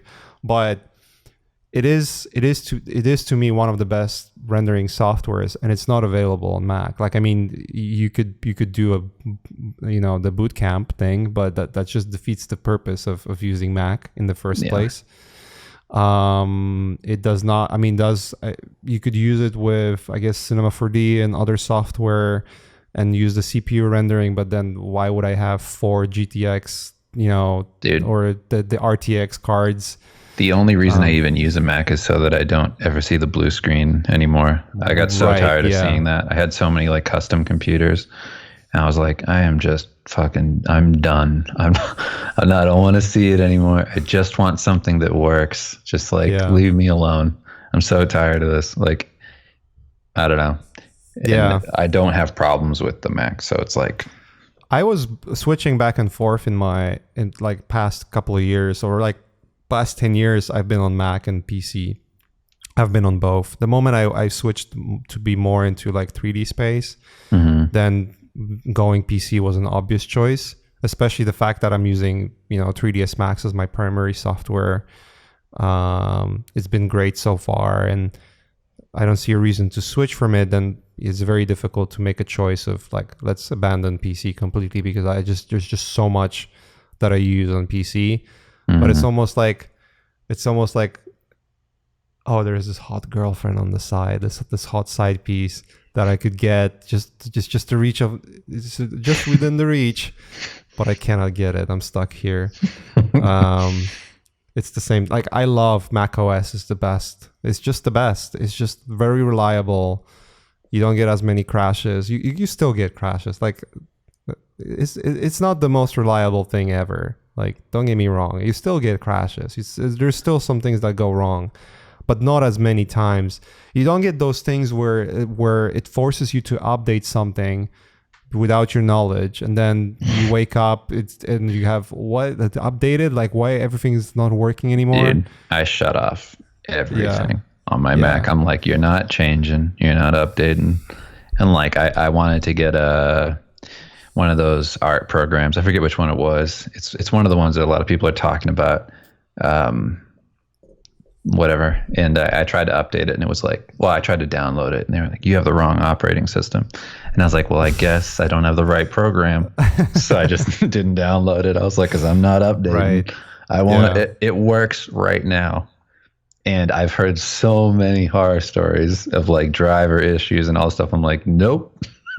I'll just unplug the internet. The worst change that I've ever done, the Windows have ever done, was changing the way Windows Ink behaves, which is like the sort of like the environment for styluses. Yeah.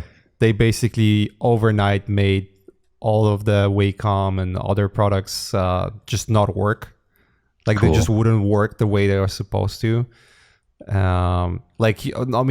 would work with the updated drivers, but then everything became like extremely laggy, and people would, and including myself, I'll get frustrated, like, fucking Wacom, like, the drivers, you guys suck. And it's like, no, that's not us, that's Windows.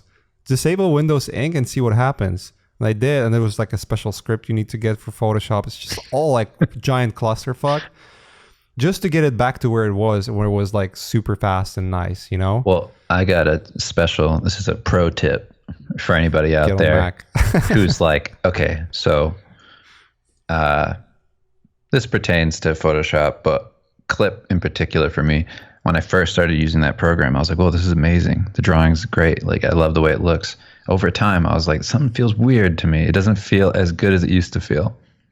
So I called Wacom, and I was like, hey, I'm not sure what's up. I was like, my tablet's acting a little different. So they told me, and I didn't know this. Maybe you know this. Maybe like everybody knows this but me.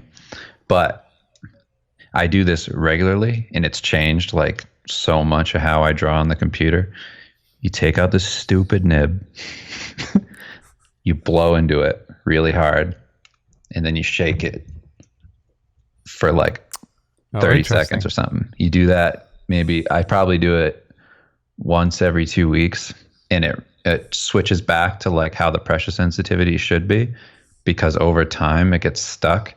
And if you don't move this more than, I think it's like a foot and something away from the tablet, the magnetism from the screen keeps it permanently stuck.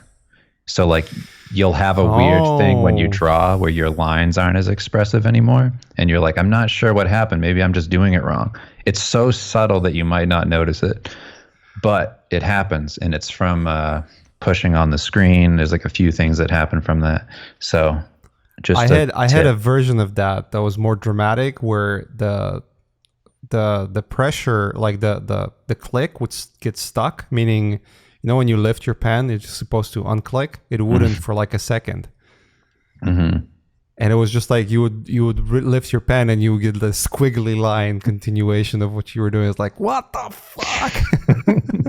I know exactly what you're talking about. And I was trying everything to get, like, I would try all the drivers that are out there, like updates, and just like went on like complete weird, maybe it's a USB, maybe it's this, and like you just lose your mind. And then it just went away one day. I was like, oh, I guess that's not a problem anymore. I don't know what the hell happened, you know? I know the tip thing. I would remove the tip every now and then, like remove and put it back. But I didn't know like about blowing and shaking it.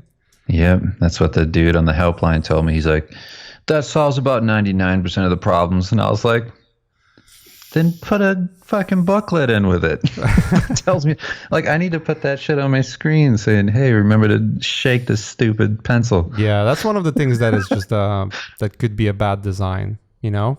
Yeah. Hey, if that's what happens a lot and becomes a problem, maybe it should be changed. Yeah, I'm but like, hey, I want that little thin pencil. I want that iPad pencil. Right. You know, I used to get frustrated a lot, and I still get, and you know, I talk with Ash all the time. He's actually helping me with my film right now. And like every now and then he was just like, what is this shit? It's just like, I opened Windows, I closed it, I cannot look at it, or like there's always something going on and you get frustrated, but I don't get as aggro about it anymore. I feel like, you know what?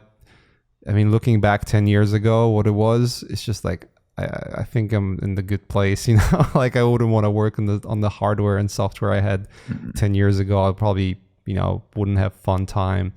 Even like 2 years ago or 3 years ago, like just the amount of change that happened over time for better, with the frustration that comes with it, just trying and bug fixing and all that stuff. I just wish software and hardware companies wouldn't be so obsessed about innovation, because like innovation is one thing. Release it as beta, let people test it, but then like make it official update when like all of the quirks are fixed. Because I feel that's what's missing, where there's a new updated, there's new features that came out, and you update is like, holy fuck, what happened? Like nothing's working, you know? You know what? We forgot. We changed those things and we never tested it, or like we didn't have enough testing. I feel that would change a lot. Just having much more testing, or allowing people just to have like even just like a switch, like a preview feature. That's one of the things that I think they have in Photoshop. Like there's some preview features you can try. And I know Fusion 360, which is like a CAD software that I use for like hard surface modeling. I've done like pretty much all of my Ghost in the Shell stuff in it. They have like a preview features. Like you just switch it on, and then it allows you to do extra things that you would normally not be able to do in the software. But you don't have to reinstall anything. It's just a feature added under the deck, you know? Well, I was just going to say there's something really cool.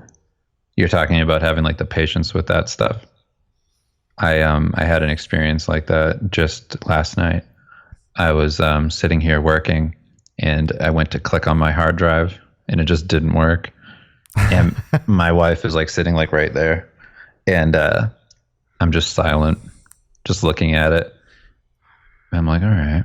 You're having the internal conversations. Did I just die inside?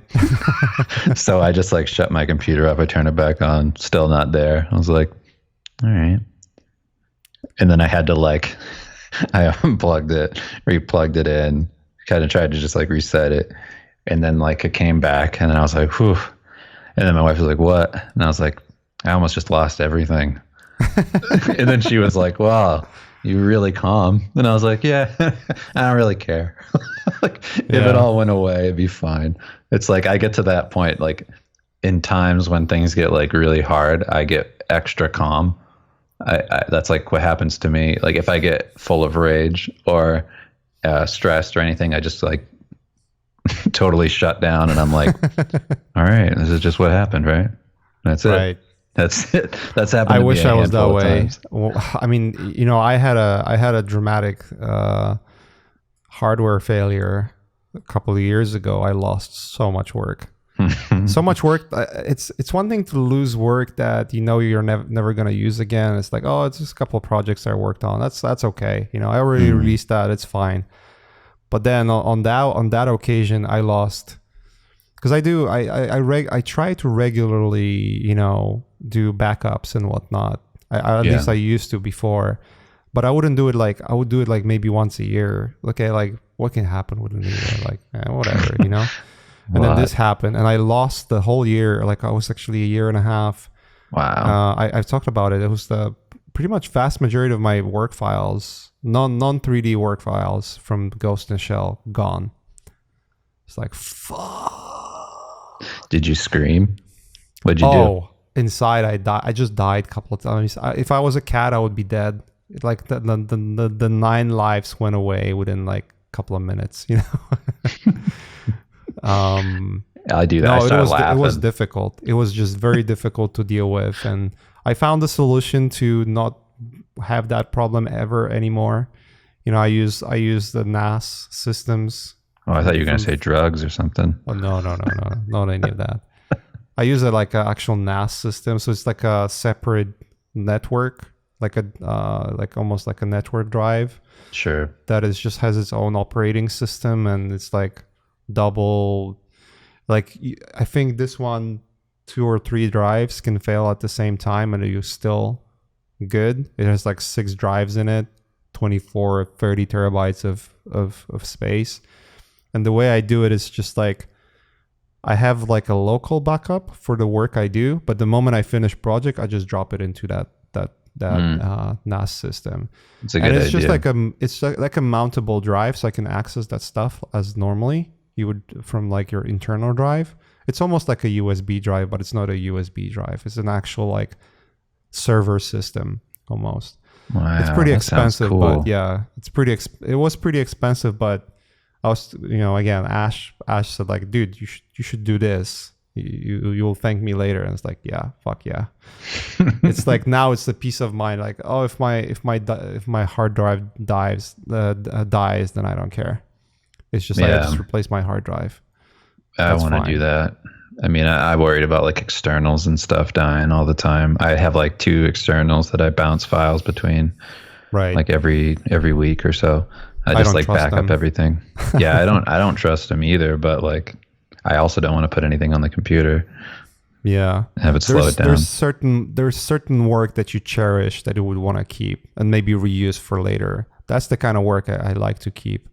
Just like this is my archive, and I want to be able to come back to it and use it for other purposes in the future. Not even just for, hey, like I want to share something I've done 10 years ago just to show you. Like we're talking about that journey of like, you know, just getting good over time and maybe realizing your mistakes in the beginning, and or the fact that artists don't share the work in progress ever again.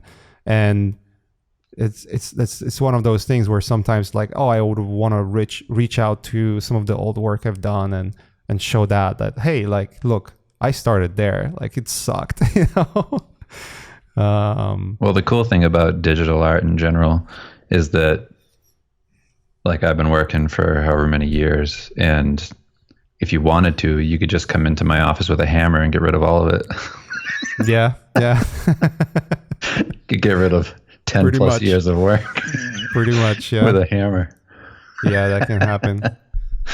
I mean, technically, you could do that. You could say the same about traditional art, where it's just like, oh, just throw it in trash and it's gone. You know. I mean, you could move that hammer into my head, and then right? Then it would all be gone.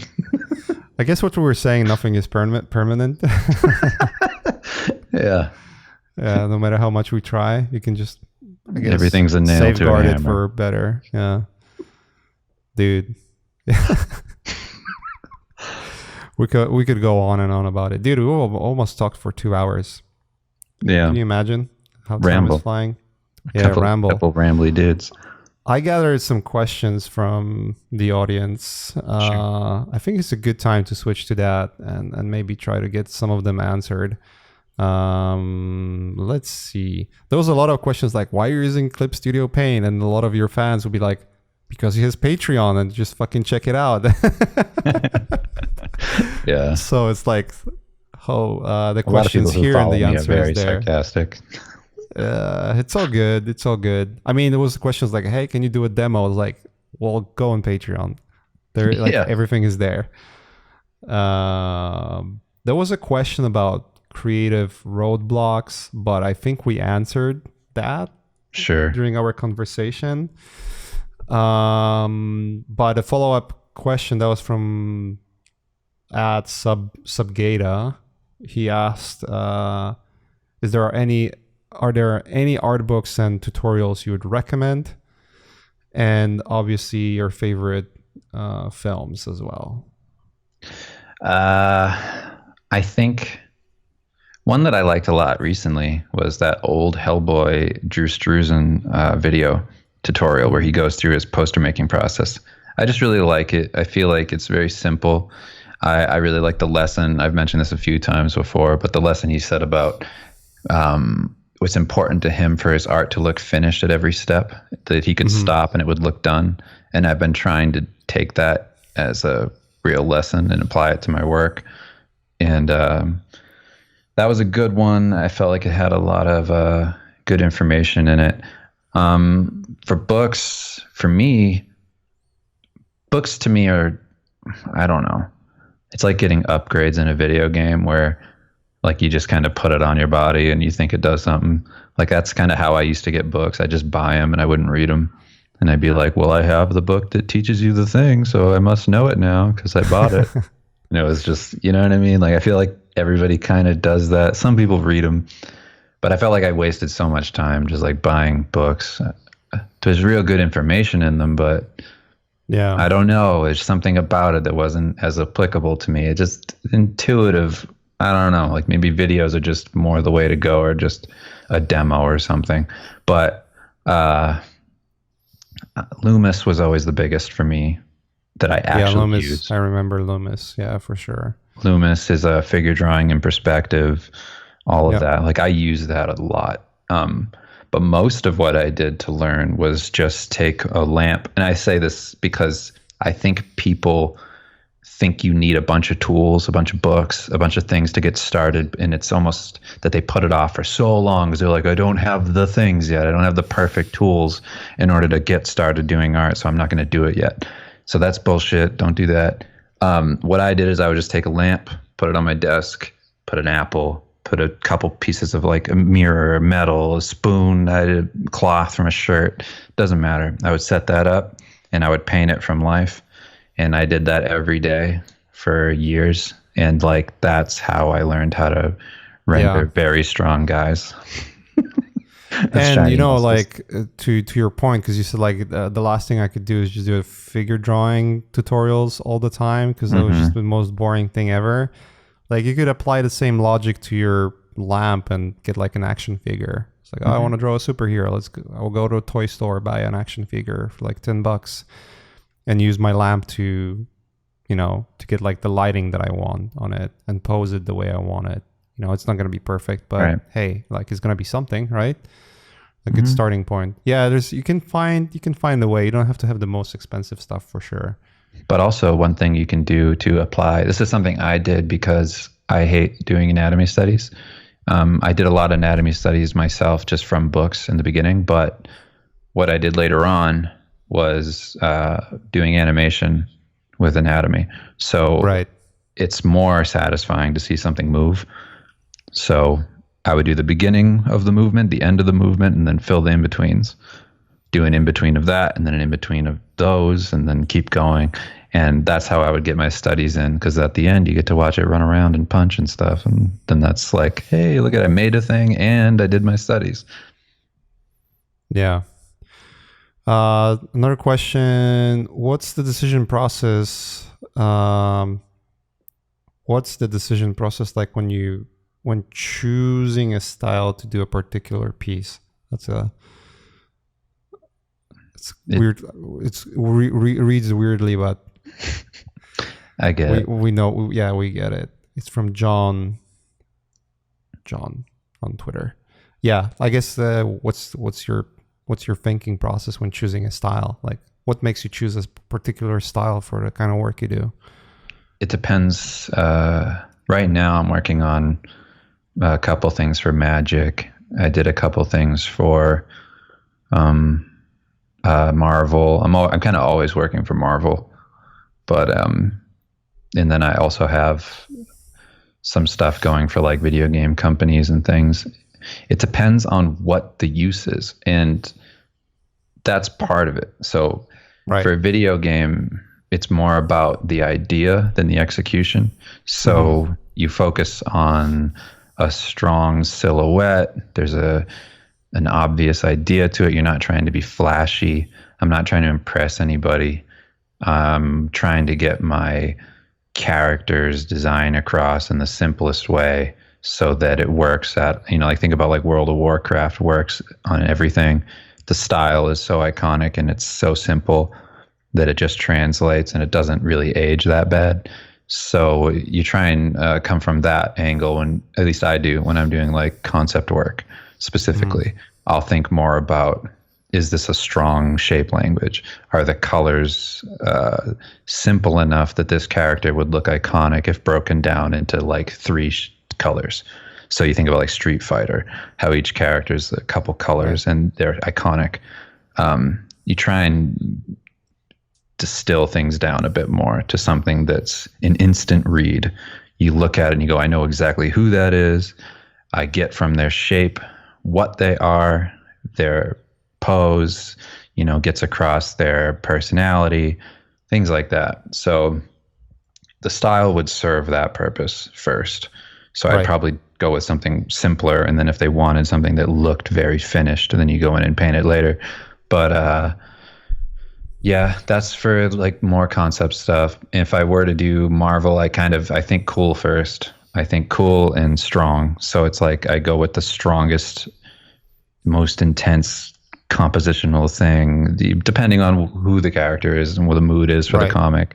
But usually I go for that, like, just because it's my nostalgia, I go for that old 90s energy of like Jim Lee and, going back to Rob Liefeld and all that. Like, I have such love for them and what they did in comics, Todd McFarlane and all that. So that's my angle going into comics. I want to bring that back. I want to bring back bright, vibrant colors from that era.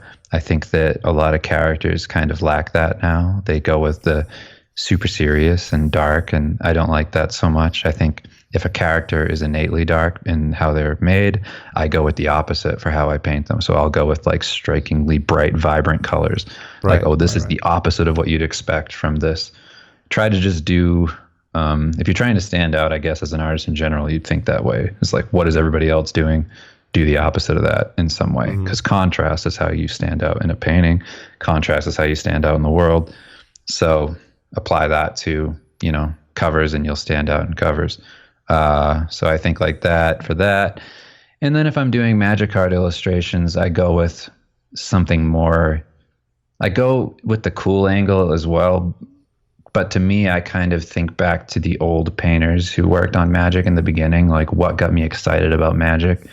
And I lean into that. So I'm trying to, with my new stuff, which I haven't been able to show because none of my new magic works come out, but I'm going with the older oil painting look of the classic, like fantasy. I lean into the old early 90s, like late 80s, high detail oil paintings of like a lizard that basically is a guy fighting a knight in like a perfect pine forest with everything detailed. And like whenever I look at those things, it makes me feel warm.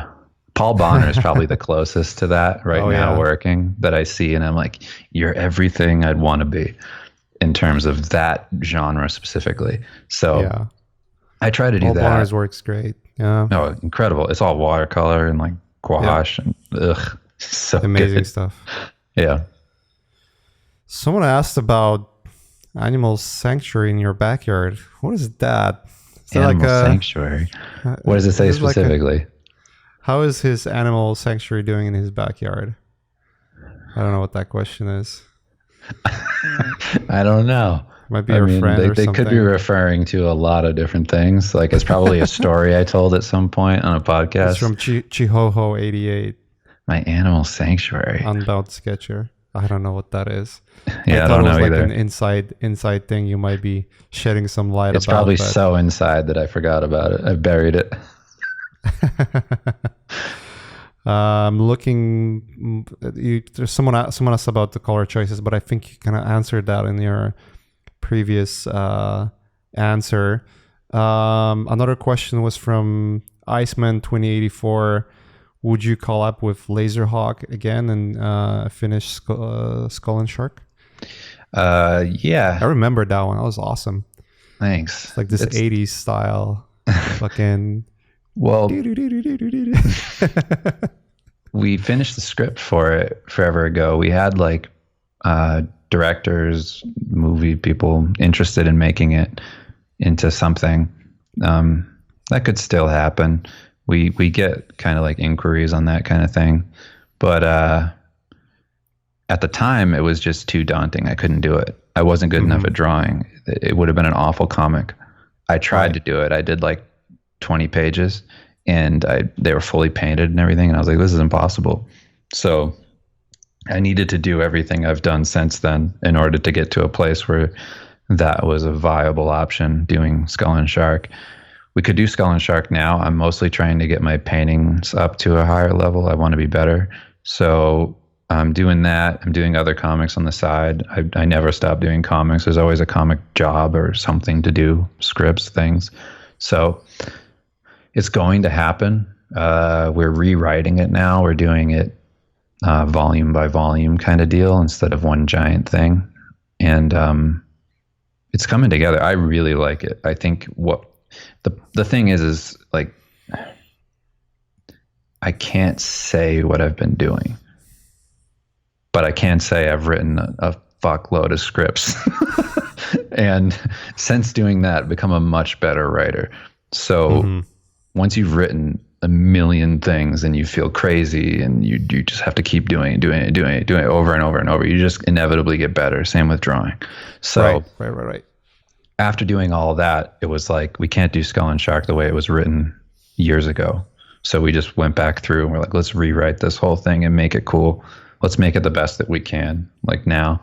So we went back and we did that, and I really like it. I want to do it bad, but we just need to find the right path forward because we know what it takes to make a book.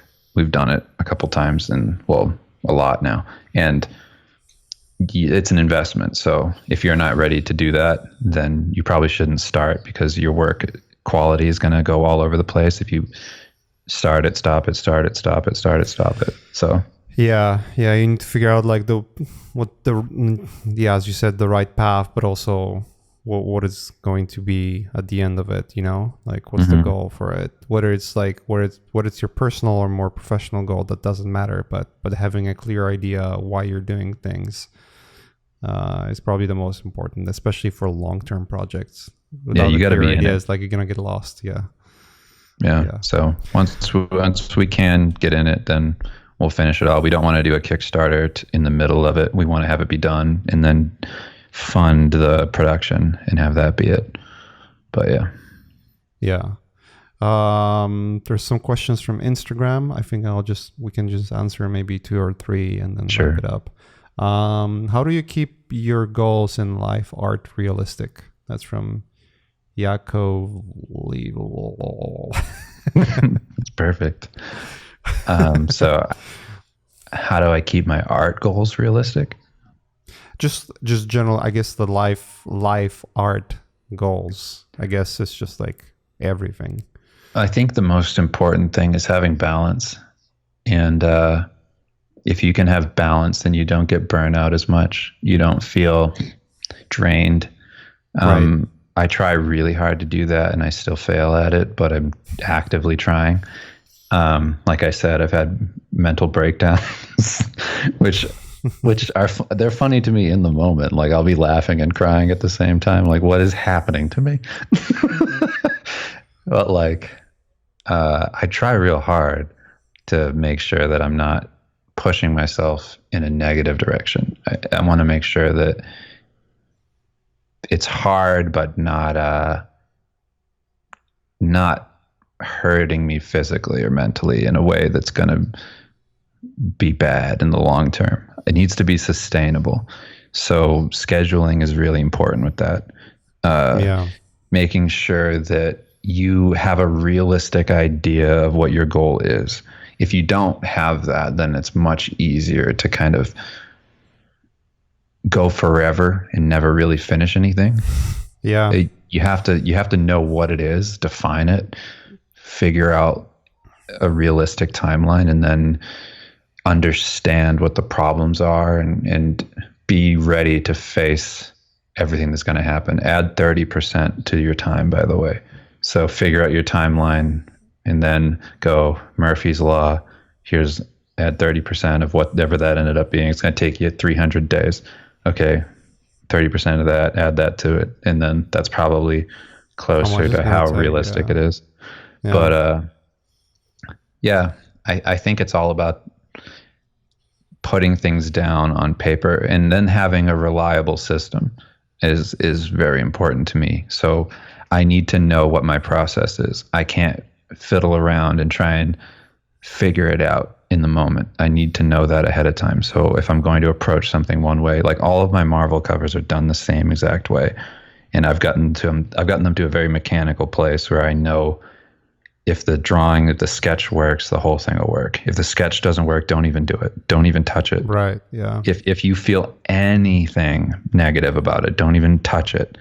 Start from scratch, do it over. It's going to take you so much longer to fix all of those things at the end than it will in the sketch phase. So I make sure everything's just right in the beginning, and then just build from there. If that works, then the drawing will work, then the painting will work, then everything will work. So I try and make everything structured like that so that I'm not wasting time just messing around trying to guesswork. Why isn't this happening the way I want it to? And then, once those systems are in place, I can put together, like I said, like a spreadsheet or something, depending on what it is. Like if I'm making a book, I can realistically figure out what is this investment wise, like how much can I expect to make from this? Is it worth it? Is there something I could do that's better than this? And, also it can help you kind of go off of if an idea is really something that you want to commit to. When you see it on paper for what it actually is and the time it's going to take, you're like, maybe I should put more thought into this. Maybe the script should be better. Yeah. Maybe I should plan. I should really plan because this is more than I thought it was. That kind of thing. But then you also can't in that lose what's good about it. It's very complicated because then you can, if you start to give yourself that, which I think a lot of artists do, it needs to be perfect before it's done. Sometimes the energy of what made it great was that it wasn't perfect, and you need to maintain that. I learned that doing the comics, where what people loved about it in the beginning was that it was like one-off things. It wasn't necessarily a perfect story, so that by the end of it, it's like, oh, right, like we tried to make like a structure for this, and then it didn't work as good. So while some people really like the story side, some people like that there were just chunks of one-off things that happened. But because we thought it was a book, we were like, it needs to be a book like other books. Right. Like every other story has an arc and whatever, all these things happen. But maybe it doesn't need to be that. Maybe it can just be a collection of things. So figure out why your thing works, if it does work. Do what you love. When you're starting something, make sure that you love it first. Don't do it for other people. It won't work. Yeah. You need to like it. It needs to be something you would have done anyway. And you're not a company. You're not 20th Century Fox. You don't need to put your thing in front of a test group. The test group is you and somebody you trust. If you do it just to get likes, you're gonna be chasing likes instead of chasing what makes you happy. Mm-hmm. Yeah. And then that time feels crazy. Works. Yeah, because like you might think you're doing something for the audience specifically, and if it's something that you're not particularly excited about, the quality of it will suffer, and less people are going to be interested in what you do. Yeah, it doesn't feel honest. It feels like you're trying to do something to make money, or lean into a trend. Very interesting. That's like the part of that topic that's very interesting is, as you said, like it's very transparent why you're doing that, but also I think people obsess about the likes and following too much. I mean, I understand you would want to do that for the sake of business. Like at the end of the day, the reason why you would want to do social media outside of just connecting with people, on the level like I'm an artist, I have a following, I would want to connect with them in a way because they are giving you your their attention. You want to give something back apart from just showing work. I understand that part, but also at the end of the day, it also becomes a business for you, whether you like it or not, because even if you're not focusing at social media specifically for business purposes, it is becoming a platform that people recognize you for and you might get work for. So that that by itself becomes a business in a way, right? Because you get business inquiries through that. But then the following doesn't matter much, because okay, I'm only using social media to connect with people, express myself, because hey, like I'm doing this because I want to make a living being an artist, independent artist. Therefore, I'm selling some kind of product. That's pretty much a very understandable way of doing things. If you're just having a large following that doesn't engage with you, that doesn't mean anything, because they are not going to buy anything from you. But if you have some fans that understand what you do and they love you for what you do, they're much more likely to support you doing that instead of just, my daughter's running around and screaming right now. My kid's like right out there eating. But I was going to add to that, just that I used to really hold back online because I tried to be, professional. The problem with that is that what I do is like funny comics now. Like that's mostly what I'm known for. Like I always thought it would be illustration, but way more people have seen my comics than have ever seen my paintings. Like the numbers just are way outweighing that. So then I used to have this thing where I was like, oh, well, I can't joke around online or be crude or put out comics that are offensive because it would, scare off clients. And especially now where people are more sensitive to offensive stuff. And like I said in the beginning of this, I think we were recording when I said that. Yeah, when I put that out as like a joke, and I had companies being like, "Oh, we can't work with you," Yeah. And I thought like, "Oh, is that going to be everybody?" Yeah. But then things started to happen where a bunch of people were into it, and like they thought it was funny. They got the joke. They got me. It's just my personality. It's what I like to like joke around like. And from there, I didn't really lose clients, but I gained a lot of support online, even though like I did feel that, like I even talked to my agent, my literary agent, and he was like, yeah, maybe delete them. And I was like, I don't know if I want to. I was like, all right, I will. So I listened to him, but then I was like, but that doesn't make me happy. Right. I can't deny my personality. Like you can't deny the reason people like you. And the only reason people are going to like you is if you're really yourself and they know you and they can relate to you. So it's like, I was trying to be like a kind of more perfect person for, whatever, potentially selling things in like Hollywood or TV or whatever, and being that kind of person. But I was like, but that doesn't make me happy, and I wouldn't want to live that life. I want to be known for doing this so that it's not a surprise when I do it. So I just kept doing it. And I was like, who cares what happens? And I didn't really lose anything. Like my clients don't care about that stuff. I mostly keep it on like Patreon. I do like little teases online, and then I post them on a separate account called Unacceptable Manga, which is like the opposite of acceptable comics. So I try to I have like a little bit of a barrier, but it's obvious it's me. And I think like, I don't know, your professionalism has like a lane where it depends what you want to do. If you want to do like silly stuff and joke around, make comics, whatever, then you still should be that person online, because that's why people follow you in the first place. You shouldn't worry so much about like scaring too many people away.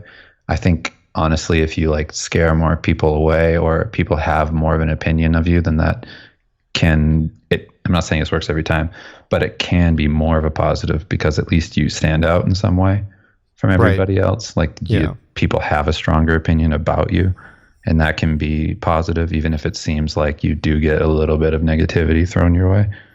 Yeah. So I don't know, just something to keep in mind, because I was like insecure about that for a while. And I noticed that I felt more free the more I did more like writing that was me, more like joking around that was me.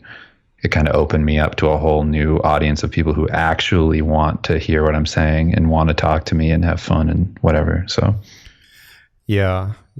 I mean, it's a different path you choose. I guess the professionalism thing is, I don't know. There's something about being professional that people understand as being super clean and like that's the only thing you do, and then you get your work from Hollywood or whatever. Like, but that isn't necessarily the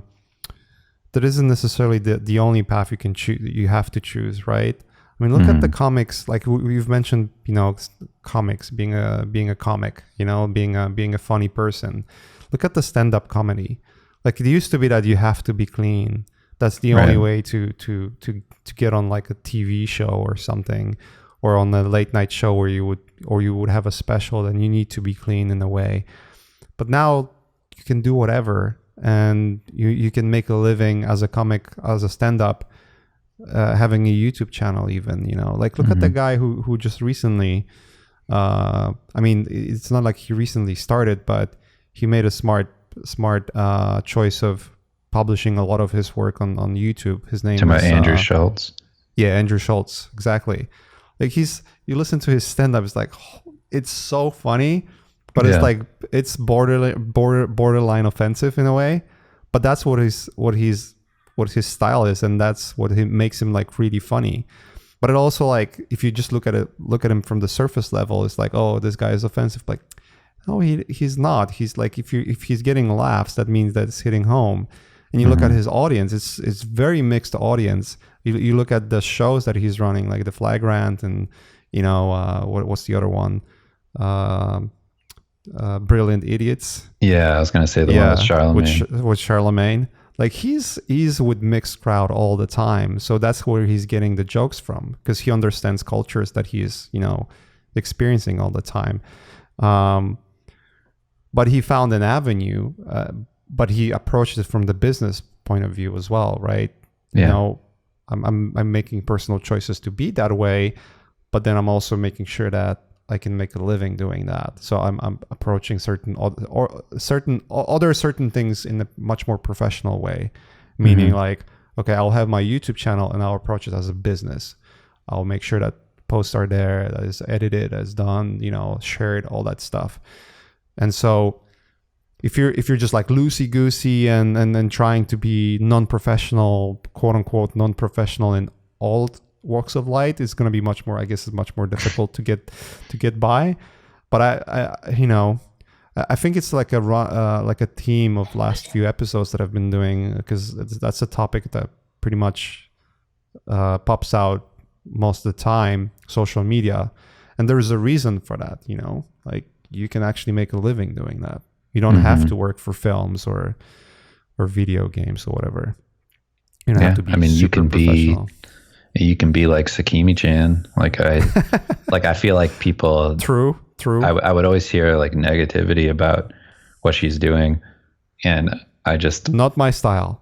I like when I see that stuff, I'm like, power to you. Like I think that's smart person. Like what a crazy hustle you have. Like it's amazing what you're able to do. Like let's maybe explain who she is and what she does just briefly. She has a Patreon. And she does not safe for work content of like fan art of different characters that are from pop culture. She specifically targets like things that are, in the zeitgeist, whatever, right now. And then she takes the popularity of that, leverages it with her own work. And she does multiple tiered levels of, here's like a clothed version. And then here's like, a nude one or a porny one or whatever. Like there's all different variety of what's made. And I don't know how she gets away with it with the copyright stuff. I know it's parody, but I'm very surprised. Borderline copyright issue there. Yeah, like I know you can get away with a lot with parody law, but like it's pretty wild. I'm surprised, but she's also pulling in I don't know how much money per year on Patreon, like over $1 million. Just off of that alone. Yeah, it's probably a ballpark. Yeah, and then that combined with conventions, which I've heard are like ludicrous when she's there, crazy lines and all that. So It's crazy. Yeah, can't deny that it works. It's smart. Let's put it that way. It's a very smart way of I have my very personal approach to art that a lot of people find very controversial, but it has a giant audience, and I found a way to monetize it. And which is why today on this podcast I'm announcing my OnlyFans account. So if you like what you see on the webcam, like and subscribe. Oh my God. Yeah, you could do that. Hey, who knows? Yeah. I'm going to be Cloud Strife on there. Each month I'll be a different character. I mean, the sex thing works, It's crazy. Yeah, that's like one of the examples. There are many other examples of artists that they just found their way, but they are very like I do agree with you on the hating part. Like hating doesn't help anyone or anything. It also shows your own insecurities. Like, I hate that he's getting so much money for doing this. Like, you know what? In order to get there, like, maybe you don't have to be the best artist or considered to be the professional artist, but that person has to have some other values that made them to be in that spot. Nothing happens randomly, in order to have a channel on YouTube that has 1 million followers, even if your art is not great, like, what does it tell you? Well, probably that person is very entertaining, or found a way. Yeah, well, that as well, right? I've been talking with, you know who Ross Tran is, right? Mm-hmm. You've probably seen his work. He has a Patreon. Yeah, Ross Draws. Ross Draws, like, huge personality out there right now. I had him on the podcast very early on, I think, when he was starting. Mm-hmm. And one of the things he said back then, because I asked him, like, hey, how's, this is a new endeavor for him. He started doing YouTube videos, and I was just curious, like, what is it like? And just the amount of pressure that he felt under, but felt that is necessary in order to make a video. It's not like, oh, I just record and quickly edit and it's out there. No. It's like he would spend the whole week making sure that it's done the proper way. And he's been following that formula pretty much ever since, in a very consistent manner. Doing that is not easy. It's not easy at all. And be entertaining at the same time. Yeah. And finding like different avenues and new things to explore. It's very difficult. You got to be creative with how you approach things. This is a new world where you can make your own way. And if you're smart enough and you're creative enough in your approach, then you can take that and just, excel with somebody like Ross Draws. Like, you look at Ross, he went into a space where, a ton of people were there. A ton of people occupy YouTube. How many of them are artists, like, that actually work at that level? Not many at all. How many of them are entertaining and working at that level? Nobody. Yeah. It's like, so he fit that and just occupies that space. There's not a lot of people who can juggle all of those different things. Like, you can be a personality and be skilled and have the editing, be entertaining, get the execution right, and then have the follow through to gain that kind of audience and the business mind to build up from there and create your own, world where you're actually making a good income. That's really difficult. And it's also working smarter. I mean, I'm sure it's hard, but, smarter, not harder, in terms of, you don't have to be the greatest artist in the universe. You just have to find your thing. Like, I thought about that when I did my Ninja Turtles stuff, like years ago. I think it was like 2009 or something like that. It was a while ago. I was looking around online. I saw that people who painted realistically, they didn't do fan art. Nobody did fan art realistically. So I was like, I could be the person who does that, because I felt, and maybe this isn't true, but I felt that painters were like, I'm not going to spend my time doing fan art. It's a waste of time. So I was like, well, But what if you just did really good fan art? What if you did really realistic, like you put a lot of time into it? You would be the only person doing that. So that's what I did. I just was like, I'm going to go all out on this. And then that blew up online. And yeah, it's like you just find your little thing. Like that helped me so much. I got like millions of views on my website, like all this stuff. Like I wasn't Craig Mullins. I was just doing something that a lot of people probably wanted that people weren't doing. Yeah. And, you know, if you know that there's something that you could do that isn't being done and you're like waiting to be hired to do that thing and it's just might not ever happen, then just do it. Because you believe there's something there and it probably will blow up and then you'll be the person attached to it. Yeah. So I don't know. I just think if you're creative enough and you use these new avenues and you just look for like a hole in it, like what's something nobody's done before, then you can take what's unique about you, apply it to this thing a lot of people are doing. Like right now, there's TikTok. And I love TikTok because there's so many awful videos on it. It's so hilarious. Funny stuff there. Yeah, it's so ridiculous. Like there's all spectrum of craziness. And then there's the artist space. If you occupied that and you were great at what you do, you made funny videos on there and you created at a high level, you could destroy TikTok right now. Because I see so many videos of artists who aren't really great and they're humongous on there. So it's just like I see spaces like that and I'm like, well, I like what I do right now, so I'm not going to be the person to do that. But I would do it if I were starting out and I had any, you know, ability. I would just go there and do whatever, you know, like you put music to a video, you edit it up, and then it's just you creating things and show your hand in the video, make sure that's a big part of it now. Yeah. And then people need to see that you're creating it basically. But yeah, like you could really destroy. So I don't know. I don't see any kind of negativity with that stuff. I think it's all super positive and I think it's really smart.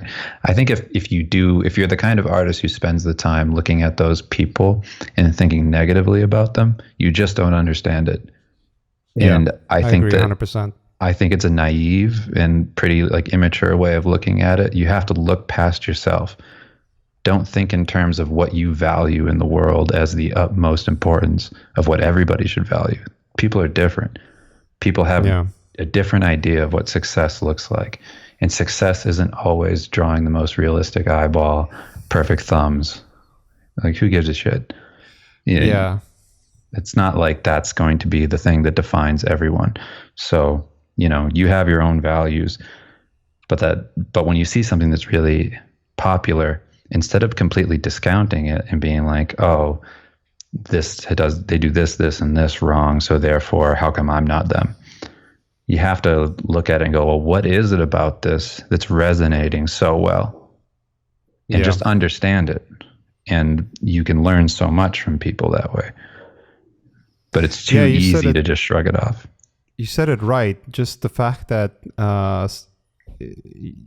if you don't understand it, why would you have an opinion about it? You know, hating because someone does something not the way you do, and then like you said, it takes a giant ego to think that the way the things are for me are supposed to be for everyone. Mm-hmm. You know, I don't delve into politics at all, but I feel that that's one of the reasons why there's so much like negative discourse in politics as well, because like one side thinks that they know best and they just completely discard the other side, thinking that they are morons. And like no one stops and thinks like, you know what, just because the other side doesn't think the way I think, that doesn't mean that they're idiots. That means that they're just having a different idea of what drives them to do the things they do, you know? Mm-hmm. The same with art, exactly same with art. Like there used to be a stigma about using photography until people found out that the best artists are using photographs in their work, and that just is not a stigma anymore. There used to be a stigma about YouTube. That's just like for funny cat videos. And now all of a sudden the YouTubers the most successful ones drive Ferraris and shit. I was like, oh shit, that's an actual business you can make, you know? Yeah, I do not like the purist approach to everything. Like you just have to open your head sometimes, and even just to admit that, hey, that's just maybe not for me. Maybe I'm not built for this, but I'm not gonna be spoiling everyone else's fun time with it. I'll just move on and go back to my niche if that's what I want to do, you know. But hating, I never found anyone who hates to accomplish anything with it. Like they might accomplish something else with the work. They accomplish a lot with the work that they do, but never accomplish anything with hating. No, they just accomplish by just, you know, either sounding bitter and salty or just destroying someone else's life, and then just like, well, does that make you happy that you just annoy people? It's just like what's the think it's point? Just, you know, it's just so delicious to just shit on stuff, you know. Yeah. Like I like making fun of stuff as much as anybody else. Like I love it. That's the difference. You're making fun of it, but you're having fun doing that, and it's not. Yeah, and I would never like honestly believe any of that shit. Right, it's just jokes. You're just joking around for the sake of joking. You're not really there to hate it. It's one thing than just being a hateful person, and then just like joke around like, this shit is whatever, and then but you never take it seriously enough, and then you just move on, you know. You never like follow up like I'm back here to hate on it some more. Man, yeah, it's very rare, but it happens. Like I see people that are just hateful for no reason. It's like, why? Like, well, I see them, and then like the unfortunate thing is I see them years later and they haven't changed. Yeah, they're in the same spot they were in. Yep. That's the personality that sits still. I mean, it's sad and disappointing that like some people who are so talented, if they get into that mindset, it's poison, and then it doesn't help you succeed in any way. Yep, I agree. And you know, on the quite opposite, when you see people that are excited about things and just genuinely open, you know, for conversation and open to learn things and excited about, you know, genuinely excited to hear what you have to say and learn from you, or learn so that they can give back and teach later. Like that's such a giant difference. Yeah. And we all know people like that were just generally nice and always wanted to learn and always wanted to move on and get better. Maybe they were not great at the time when they were asking around, but they kept going, and now they are working for giant studios or making their own endeavors, you know. Like that's always the personality that becomes great. Yeah, definitely. Dude, we can wrap it up here. 2.5 hours. Holy crap. Yeah, sure. Those go by real quick. I'm hoping I didn't take too much of your time. We're both on busy between work, family schedules. Yeah. As well, but dude, it was nice to catch up. We haven't talked in so many years, and it's always nice to like see what's going on.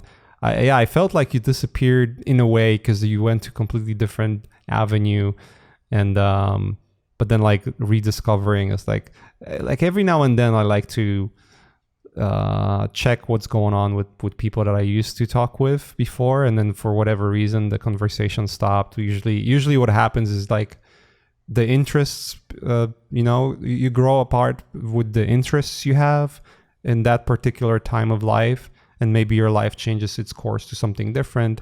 As you said, like when you started working in the comic book business, like that's a completely different business from the entertainment. You face time with completely different people, and that becomes part of your life. And you know, with how busy we get, especially as you're a creative person, you get busy to a point where you just don't have time to keep up with everything. And the more you do, the more people you meet, the harder it is to keep up with who's doing what and where they are at and doing, you know, that kind of stuff. So yeah, definitely exciting to see where you're at right now with your life. That's awesome.